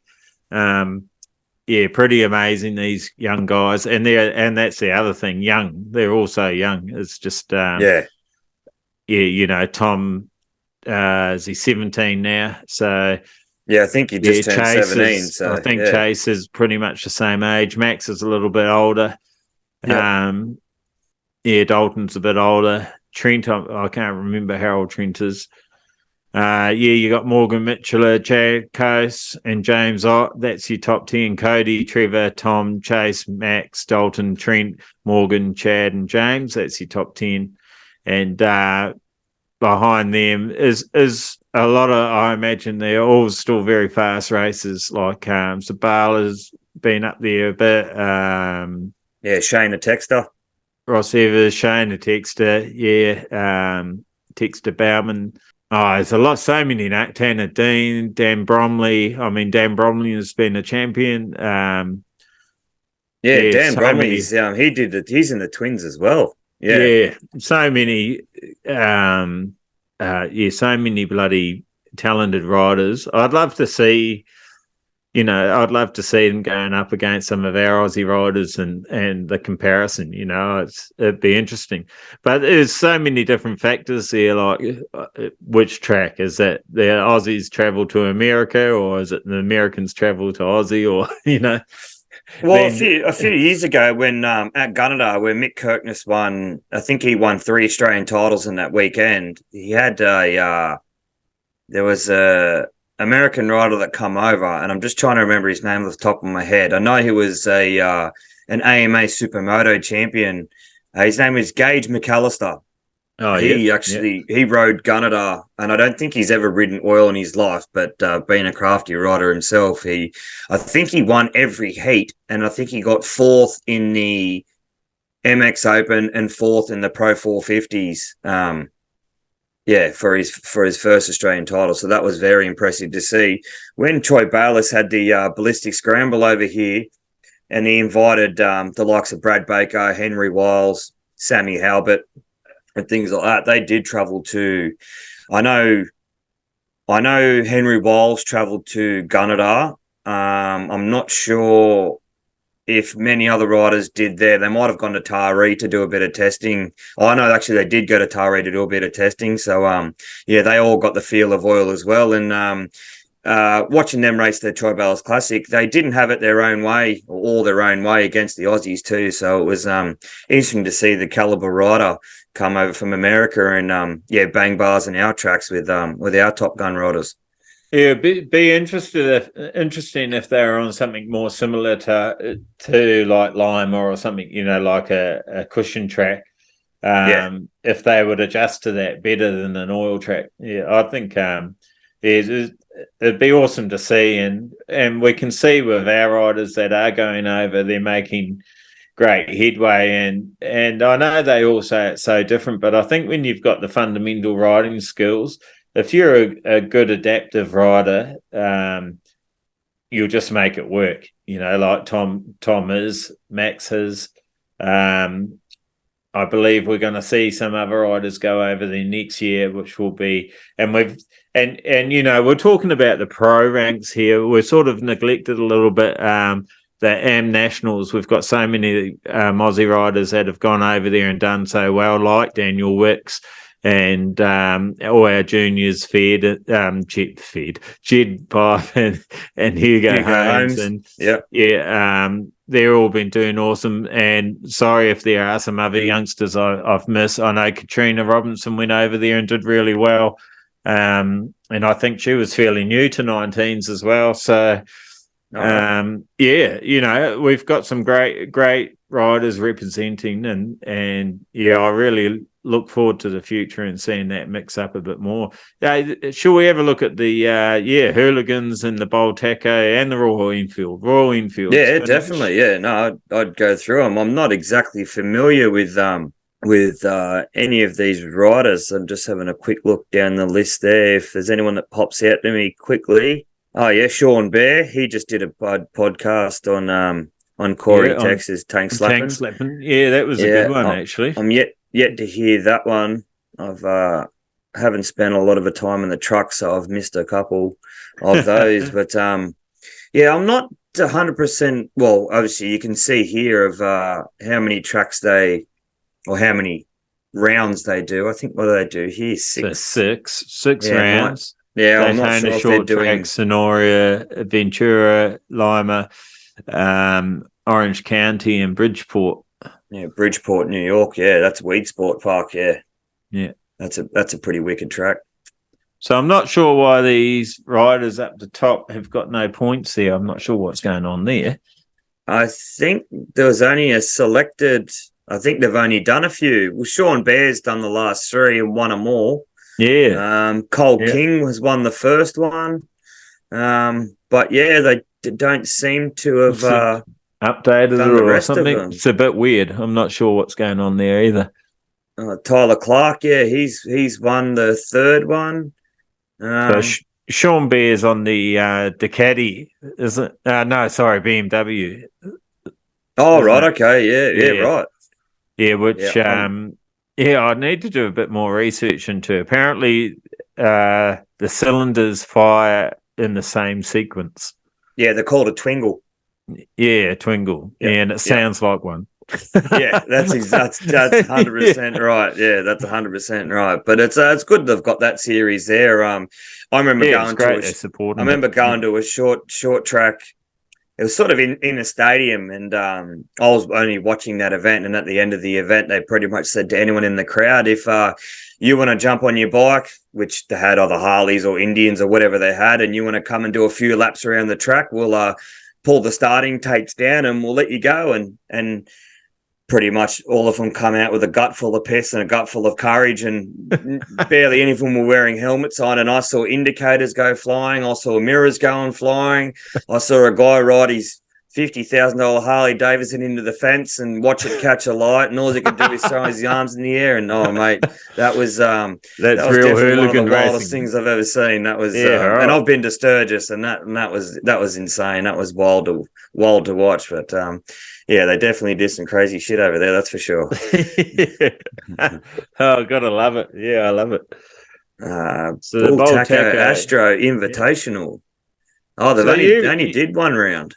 You pronounce it Bull Taco. I pronounce it Bull Taco.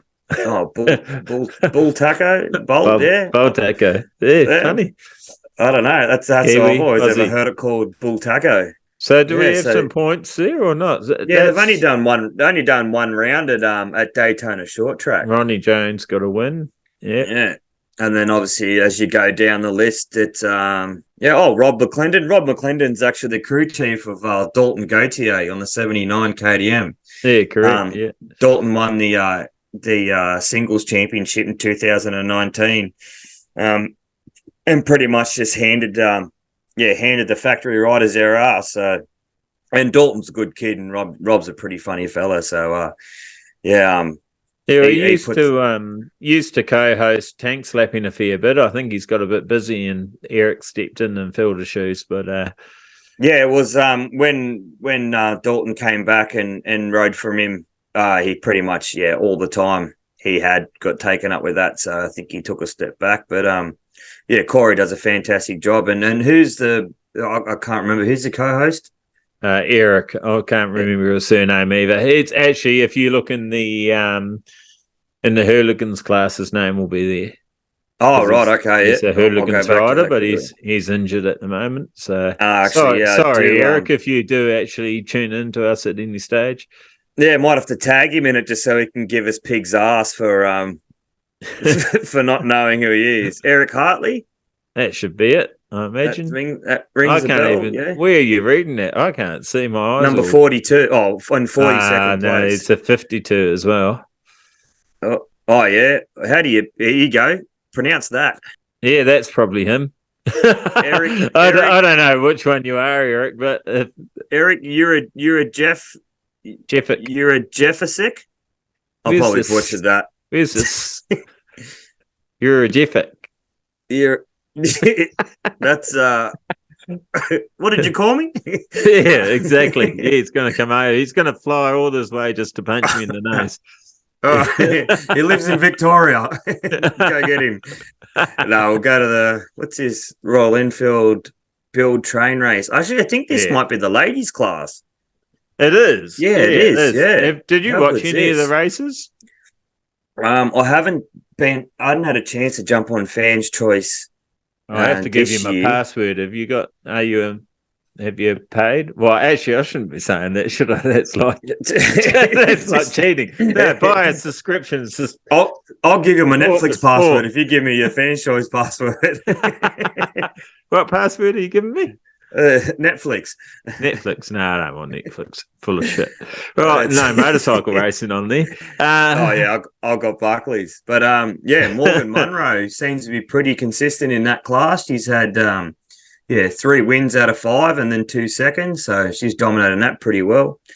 And and do you Zaria. know? Sorry to cut you off there, mate. Do you know Morgan's story?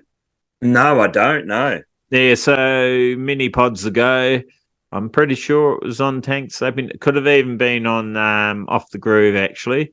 It might have been Off the Groove. She had a massive stack and a pretty bad head injury and everything. So it's amazing that she's even on a motorcycle. And I'm pretty sure they started up like a rehab sort of facility.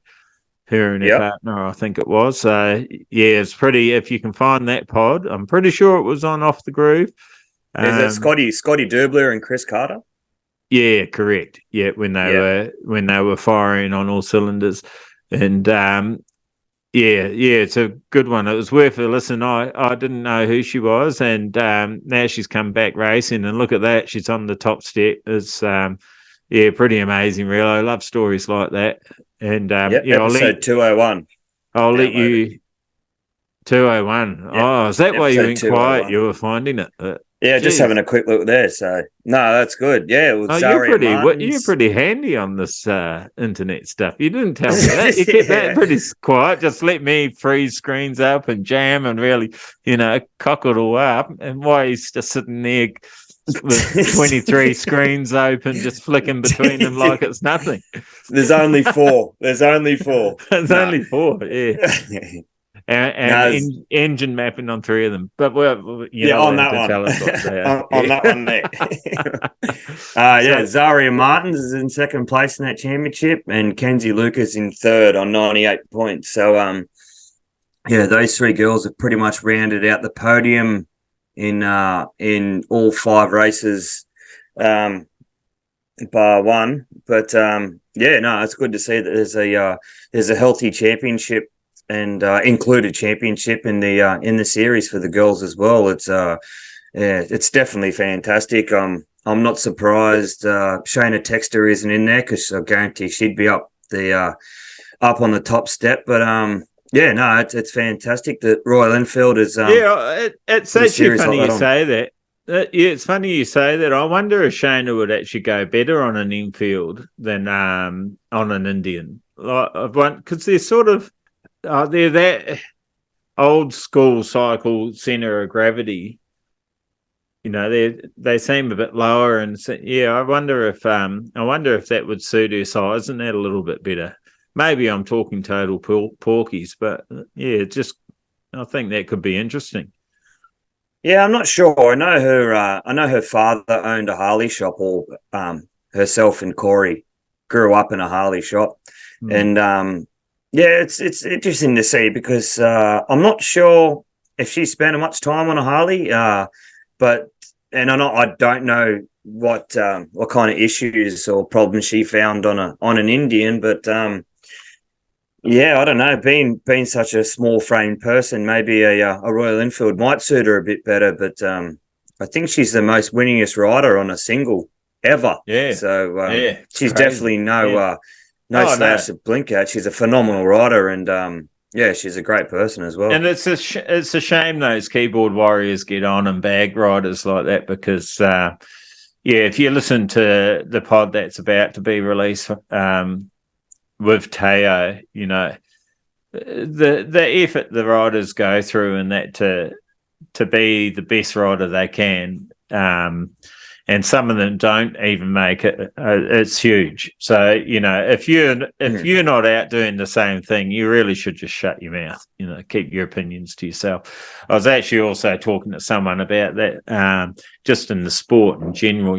Like people saying, "Oh, they won't work on that track," and 9 times out of 10 they haven't even ridden on them, and that sort of scenario. So if you don't have facts, don't comment. If you don't know your facts, I'm suggesting you keep your opinions to yourself, and I'm not even going to apologise for it. So there you go. That's a bit of my Uncle Darcy's sternness today. So I think a bit of Friday night liquid courage gets into people, and they get on social media and probably say a few things they shouldn't. But it'd be a lot better if people were supportive and and had constructive criticism instead of just saying, "Oh, you're shit, you shouldn't have done that." It's kind of like, why put someone down when they're just trying to give it a go, or taking someone else's ride. Like, how can you say that when she's the most winningest rider in the singles class? How can exactly you say right. that she's stolen something? She's earned that ride. That's against the blokes as well. Like, that's against guys that have won championships after championship. Yeah. And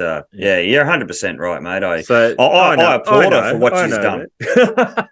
I applaud her for what she's done in a male-dominated championship. Like in that, I think there was only one other, maybe one. Oh, no, actually, sorry, there was Nicole Mees. She used to race as well, and I think there was a couple. I think there was a couple other girls that did race a championship here and there. And if you guys are listening and you race a lot more than that, I do apologize. But yeah, hats off to you. You get into a sport and an industry which is male dominated, and you especially Shani, you stuck it to them. So mate, hold your head up high. You're an absolute weapon. Yeah. Yeah, and keep it up. All the females in our sport, because I've said it before. When we've got our helmets on, you're a racer. I don't care if you're a chick or a guy. I got beaten in the weekend by a couple of chicks, and that's because I didn't ride well enough to beat them. That's nothing to do with gender. So awesome work by all the girls that are getting in there in the mix and showing what awesome riders you are. So. Good to have a look at the American stuff. I do want to go right around the world and have a look at Canada and the Netherlands and that as well, Tom. But maybe not tonight. We might. I just need to check their websites to see if all the stats are up to date. We might just be wasting our listeners' time if we do it now. But no worries in the world. Are you do you want to look at anything else in the AFT or American Flat Track? While we're on here. Oh, what else is on there? Oh, these are just all the photos from the events. There's probably a gallery for each event. So this is a new segment that we just made up now called Northies Tour of Random flat tracking around the world. Yeah, always coming up with good titles too on the fly. Geez, I'm gonna have to start putting an invoice in for this. Yeah. Well, I did stupidly say something about money last time, didn't I? That's all right, mate. So have we got? This could be.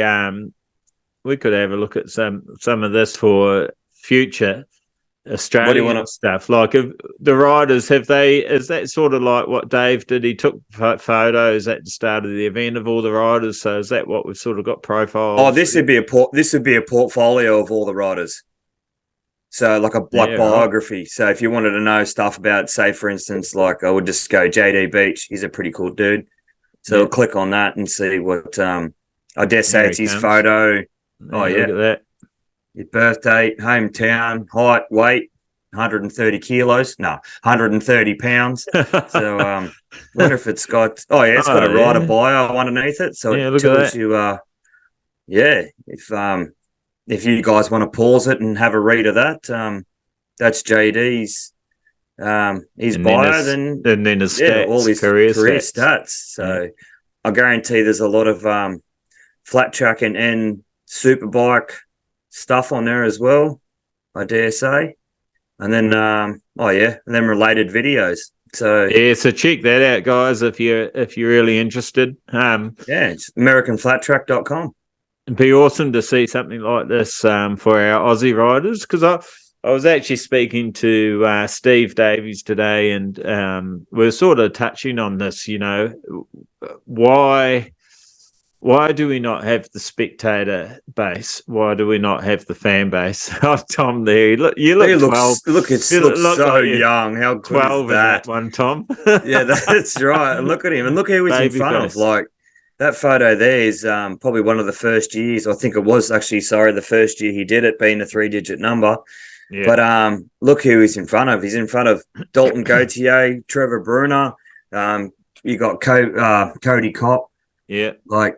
That's impressive. That's insanely impressive. That is. Oh yeah, he's got a bit of a ride up as well, and he's only got 2 years under his belt, but look at that, he's led 70 laps this season. He's Pretty third in the amazing. standings. Yeah, That's all right. his worst qualifying was 13th. Yeah, his worst finish was 13th as well. 5 pole positions. That's awesome. I'll have a quick look at Max's one to see what they got up there. But if anyone wants to jump on and have a look, this thing's got a good indication of rider profiles and their achievements and everything else as well. So where are we? Oh, geez, this thing's so touch sensitive. Yeah, that was a couple of years ago too. Yeah, that's it. That's an awesome photo of him right over the front too, getting into his work. Yeah, that's awesome. Oh yeah. So what's he got here? Oh yeah, he's there. Been there for what, 5 years now altogether. Yeah, right. So yeah, this year's best qualifying second, worst is 18th, worst finish is 18th, and his best finish is a win. So he's in 5th in the standings with 244 points. Yeah, you get your eyes across that pretty quick. I think I need to go and get my prescription checked. Everything's all blurry. He's it looks really good. He did in 2020. He did what does it say? He did 2 races in the twins as well, and his best finish was 13th. Best qualifying was 13th, and his worst qualifying was 15th. But I'm trying to think who someone threw him a carry ride. Yeah, Kawasaki ride. I think it might have been for two of the production twins events. So that was good that he got that opportunity. But jump on the AMA Flat Track or American Flat Track site, and you can look up your favourite rider.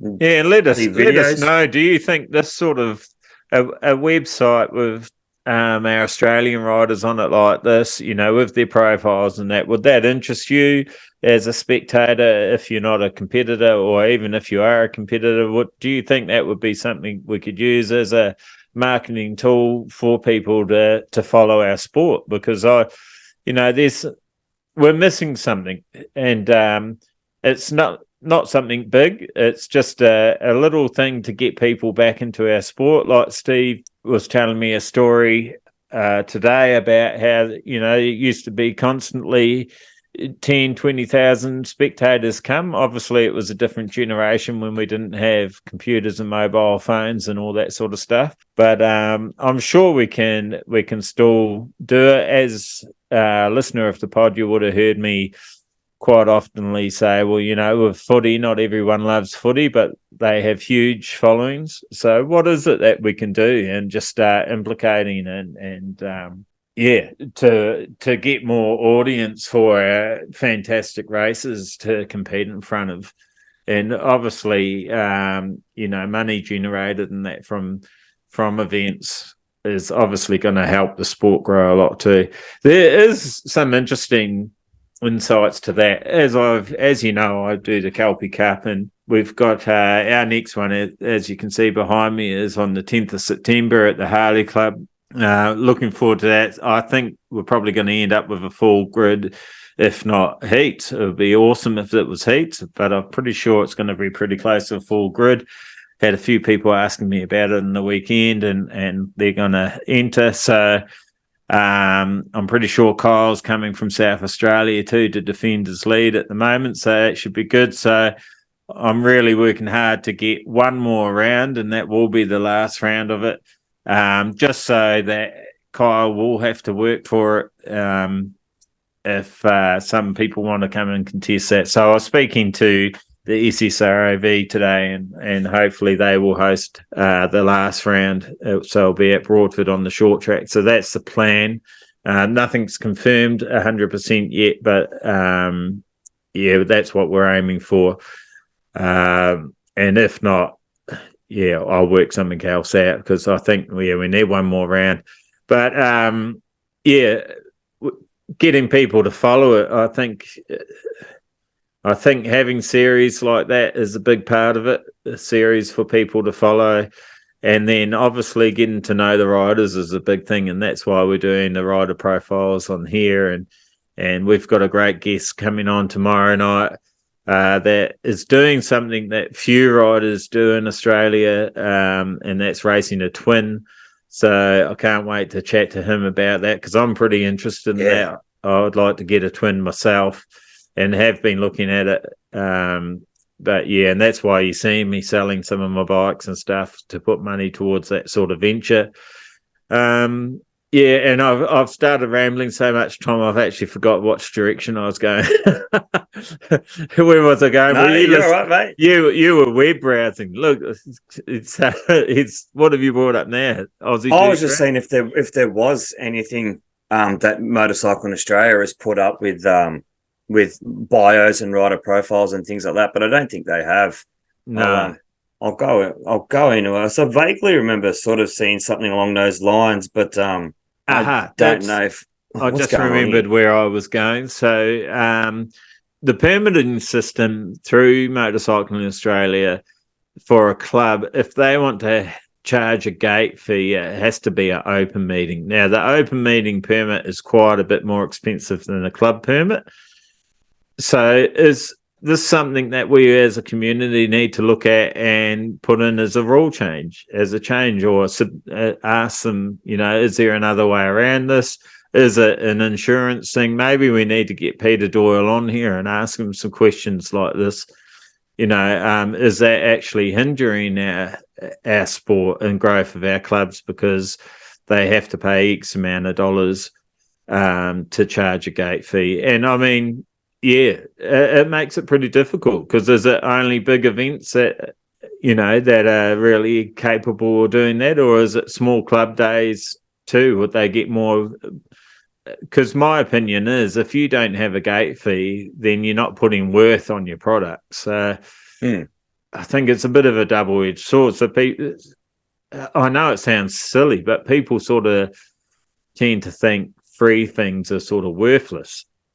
Unless it's what Dave Smith or Dave and Pete Smith did with DPS Moto. I think they put some money up at the gate to say the first 25 people, I think it might have been, through the gate gets in for free.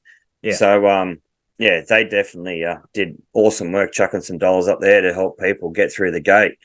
So possibly if there's an incentive like that, it might sort of get people to rush down and hopefully get them through the gates. But you are right. And when you put a value on something, people sort of take it a little bit more serious because it's worth sort of something. And when you could sort of go to something for free, you kind of take a little bit of advantage of it. So you're definitely 100% right in that. I agree. Well, it's sort of, I think humans are a bit weird. We sort of, I don't know if it's free. Then maybe I'll catch it next time and we'll go and see the Def Leppard. I don't know why Def Leppard come into mind, but Def Leppard. You're showing your age here now, mate.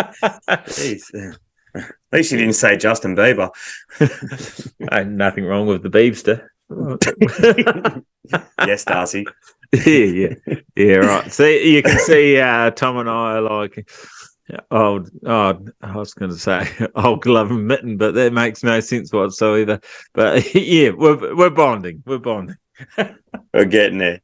We're getting there. So looks like we've come back to Aussie. We've come back to home, and we're looking at September 16th and 17th, which is terrifyingly. I'm biting me nails off.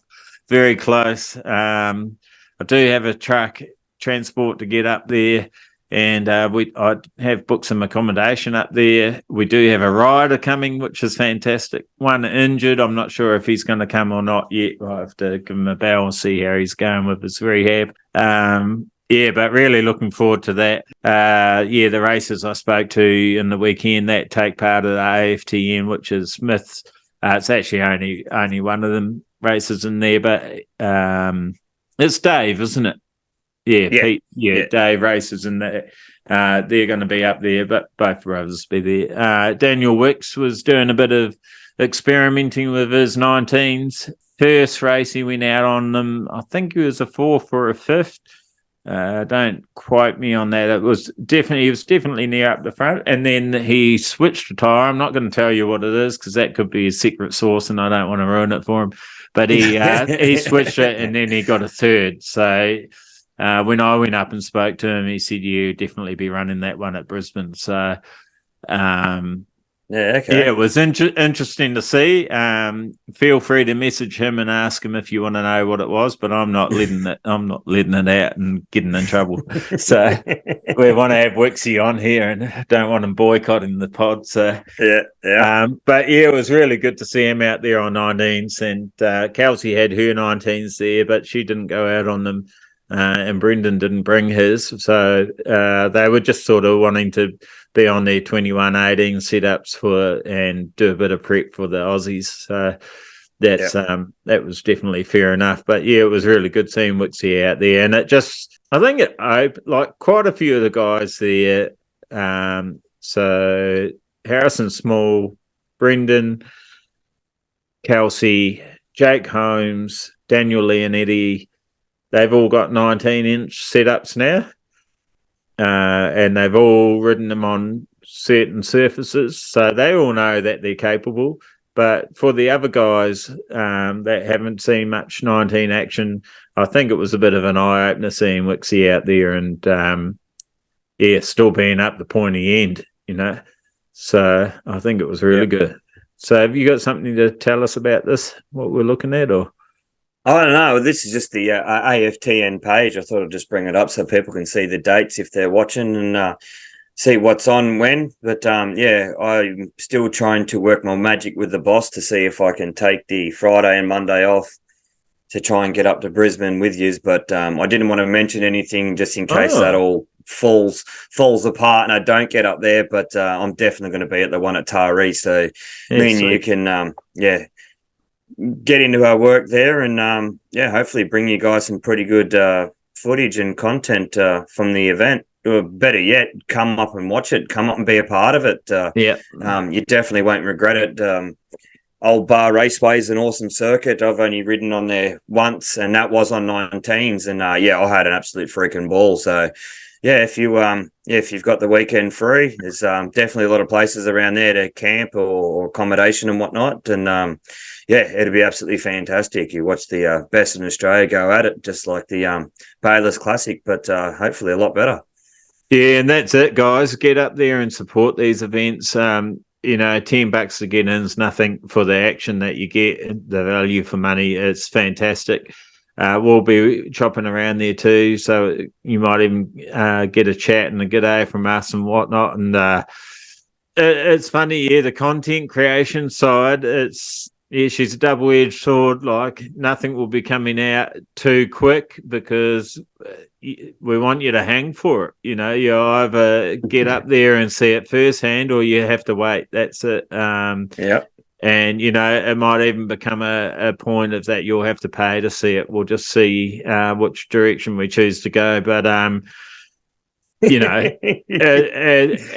that's not just being an asshole. It's just we put a lot of effort in to bring it to. And also, I know the direction that Dave wants to go and that sort of stuff. So, and we want people at the events, because if you don't turn up to these events and the riders turning up's one thing. We've got the riders. Look at that field there in that picture. We've got full fields turning up. He's actually got a problem where he's having too many riders and he's not sure how to deal with it. So, right.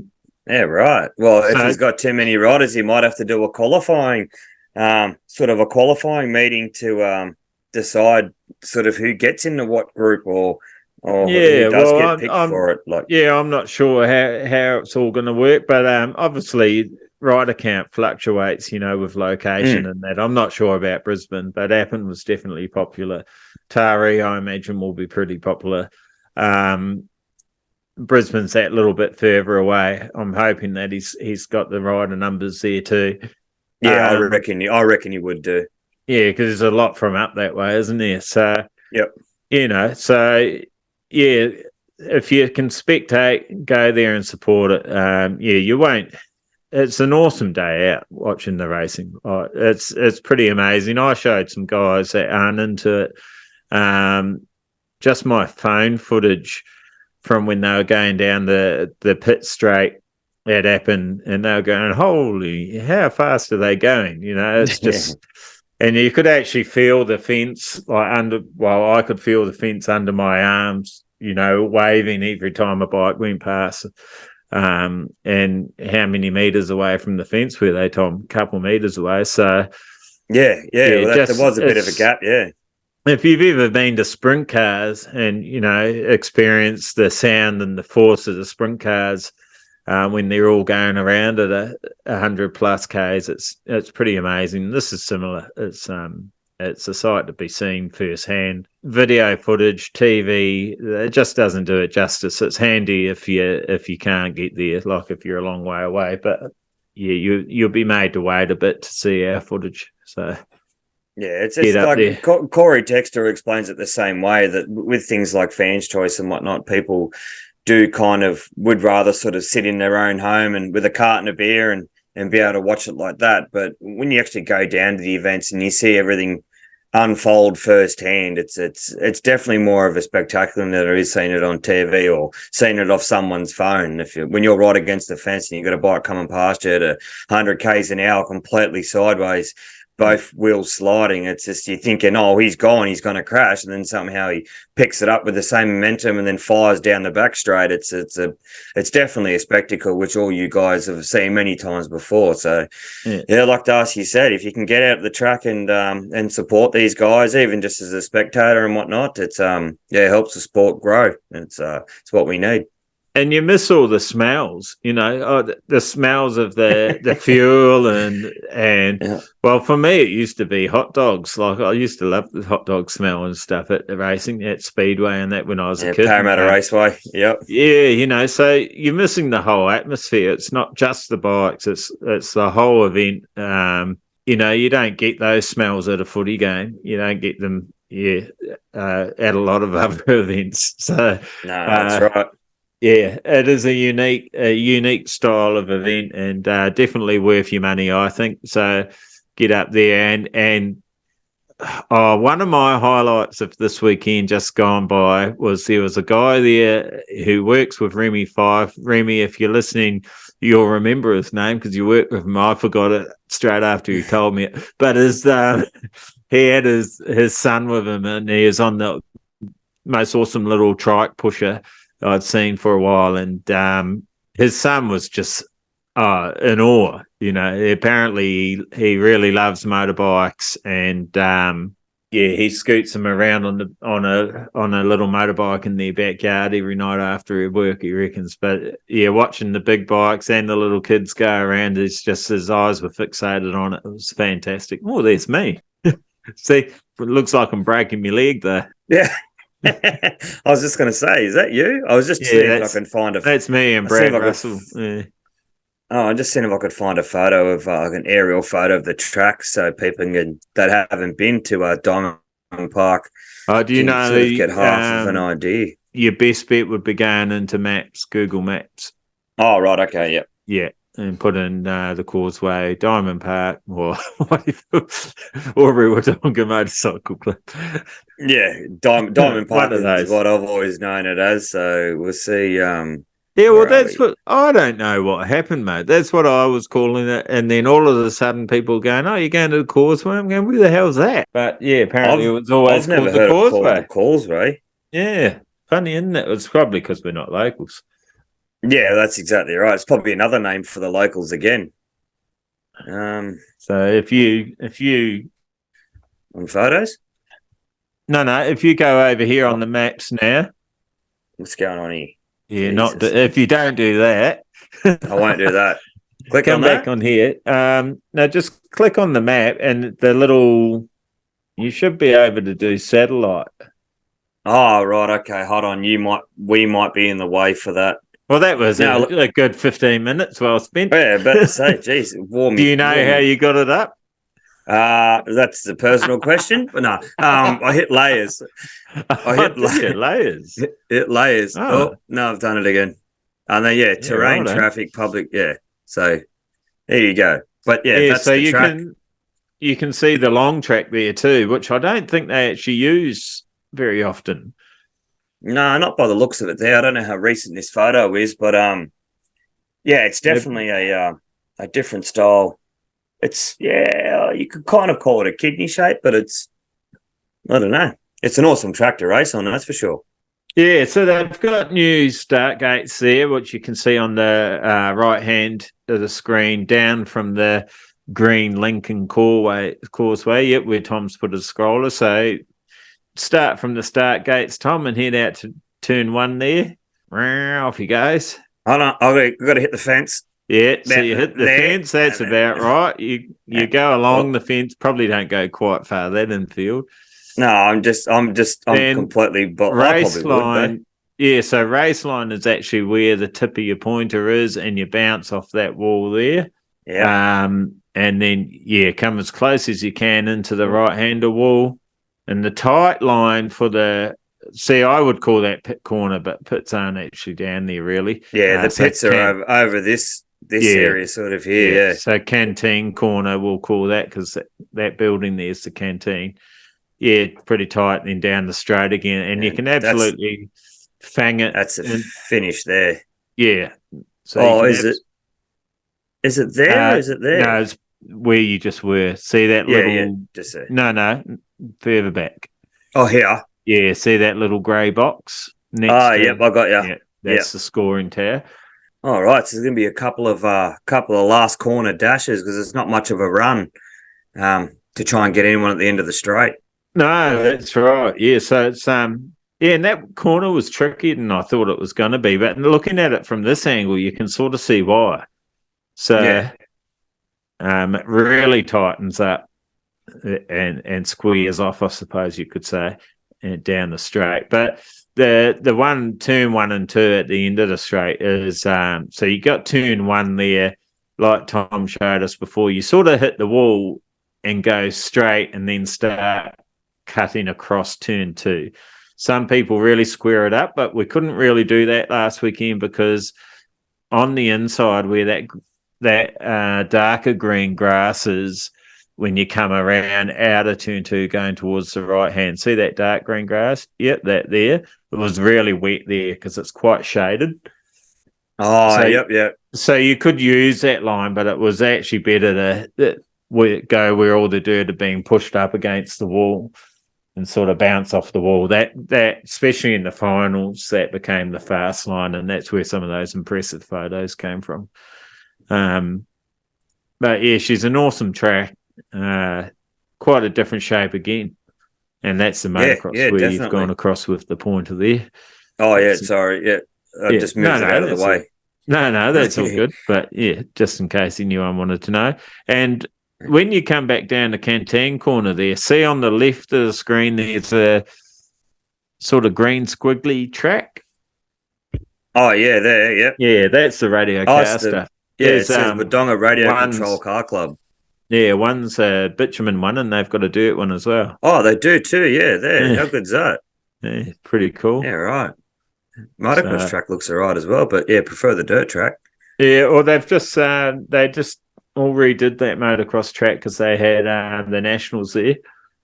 So awesome. That had a big workout, and so for Skylift, which hopefully will be back up and running in 2024, you will use that speedway track shape there, which cuts through the middle. Yeah. Okay. So they don't use the longer one. No. Yeah, they use that one. Okay. Yeah. Fair enough. Yeah. That's actually must be a fairly old picture because the TT jump's not in there. Oh, right. Where do they put that? Here or is it? Well, that's where I reckon it should be. So what they actually do is they put it, where I was saying that dark patches? Yeah. They sort of put it in that infield there. But right, okay. Yeah. So where you were going, so they use this long track section. I'm pointing and you can't see, but they use this long track section there as a return chute after the race. But they do. Yep. Yeah, for the TT, you actually come down out of canteen corner, coming back up the straight, use the speedway corner. Yeah, so turn left, now turn right, now turn left. No, don't go up the end, come back, turn left now. cut across the grass, and that's where the jump is. Oh, yeah. Yeah, and then left back into the dirt track.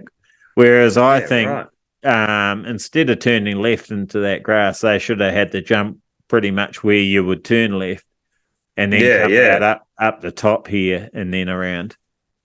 So your jump's a bit more straight. But anyway, I mean, it is what it is. And it was still fun. Some people really loved it.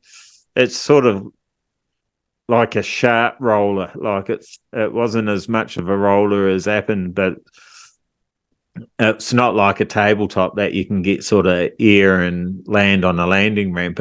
It's a bit funny, I thought. But yeah, they had a TT jump at Kempsey. They weren't using it, but that sort of didn't look like it was. You'd get a hell of a lot of air off it, but I guess it was just it's just another obstacle to add it into to make it a TT. Yeah, which is cool, and I'm all for it, but I just prefer a usable jump. Sounds rude, but yeah, just I don't know, and that's probably different for everyone. But I would class myself as a beginner jumper, and I some of the shapes that we come across they're really hard to master if you're not a motocrosser, like a full-on motocrosser that's come across all those sort of different shapes of jumps.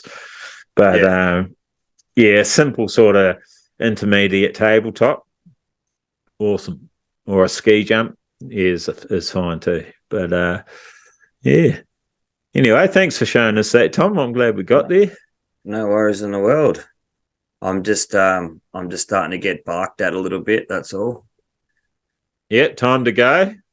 Yeah, possibly. Yeah, I've got 2 emails that are pretty much flashing in front of me now. So yeah, it's good. As you know, I've got a bit of family biz I've got to deal with too. So she's all good. Thanks for that recap. I hope people have enjoyed. And I hope my edit's pretty good and we get rid of some of the other stuff. But maybe a few things. But it's all good. It's what it's about, and that's the thing about getting together and having a chat about our sport, isn't it? We can go anywhere we want. So it's good. We'll do a bit more of around the world stuff. I want to catch up with the guys in Netherlands. So I said that we'd do a bit of a recap with them and see how their year's gone. I think their season's almost over. I saw a post the other day. So we'll check them out. Check out the guys in NZ, how everything's going over there too. It's definitely on the cards, guys. So if you're listening here, you'll be getting a bell soon. So I'm going to take the rest of this week and catch up with other stuff that I've gotten behind on. But looking forward to pushing forward and keeping it sideways, Tom. Yeah, definitely, without a doubt. And if anyone's got any suggestions of what you may want to hear about or see and things like that, just send us a message or something like that. We might be interested in hear what you got to say, and give us a couple of ideas of some things you're definitely interested in. Yeah, sounds good. All right, guys, that's a wrap for this one. Flog that like button, subscribe. Keep us going, keep us motivated, and we'll see you next time. Cheers. Yo. Go Tracker. Go Flat Tracker, go, go, go. The KELPI Flat Track Pod, brought to you by shreddesign.com, keeping you looking sharp. For all your fencing needs, contact Euroka Fencing for all your royal fencing needs. Classic wheels, spokes and Otway hydro blasting, making your old girl look brand new again. And KELPI Flat Track products, keeping you on track for longer.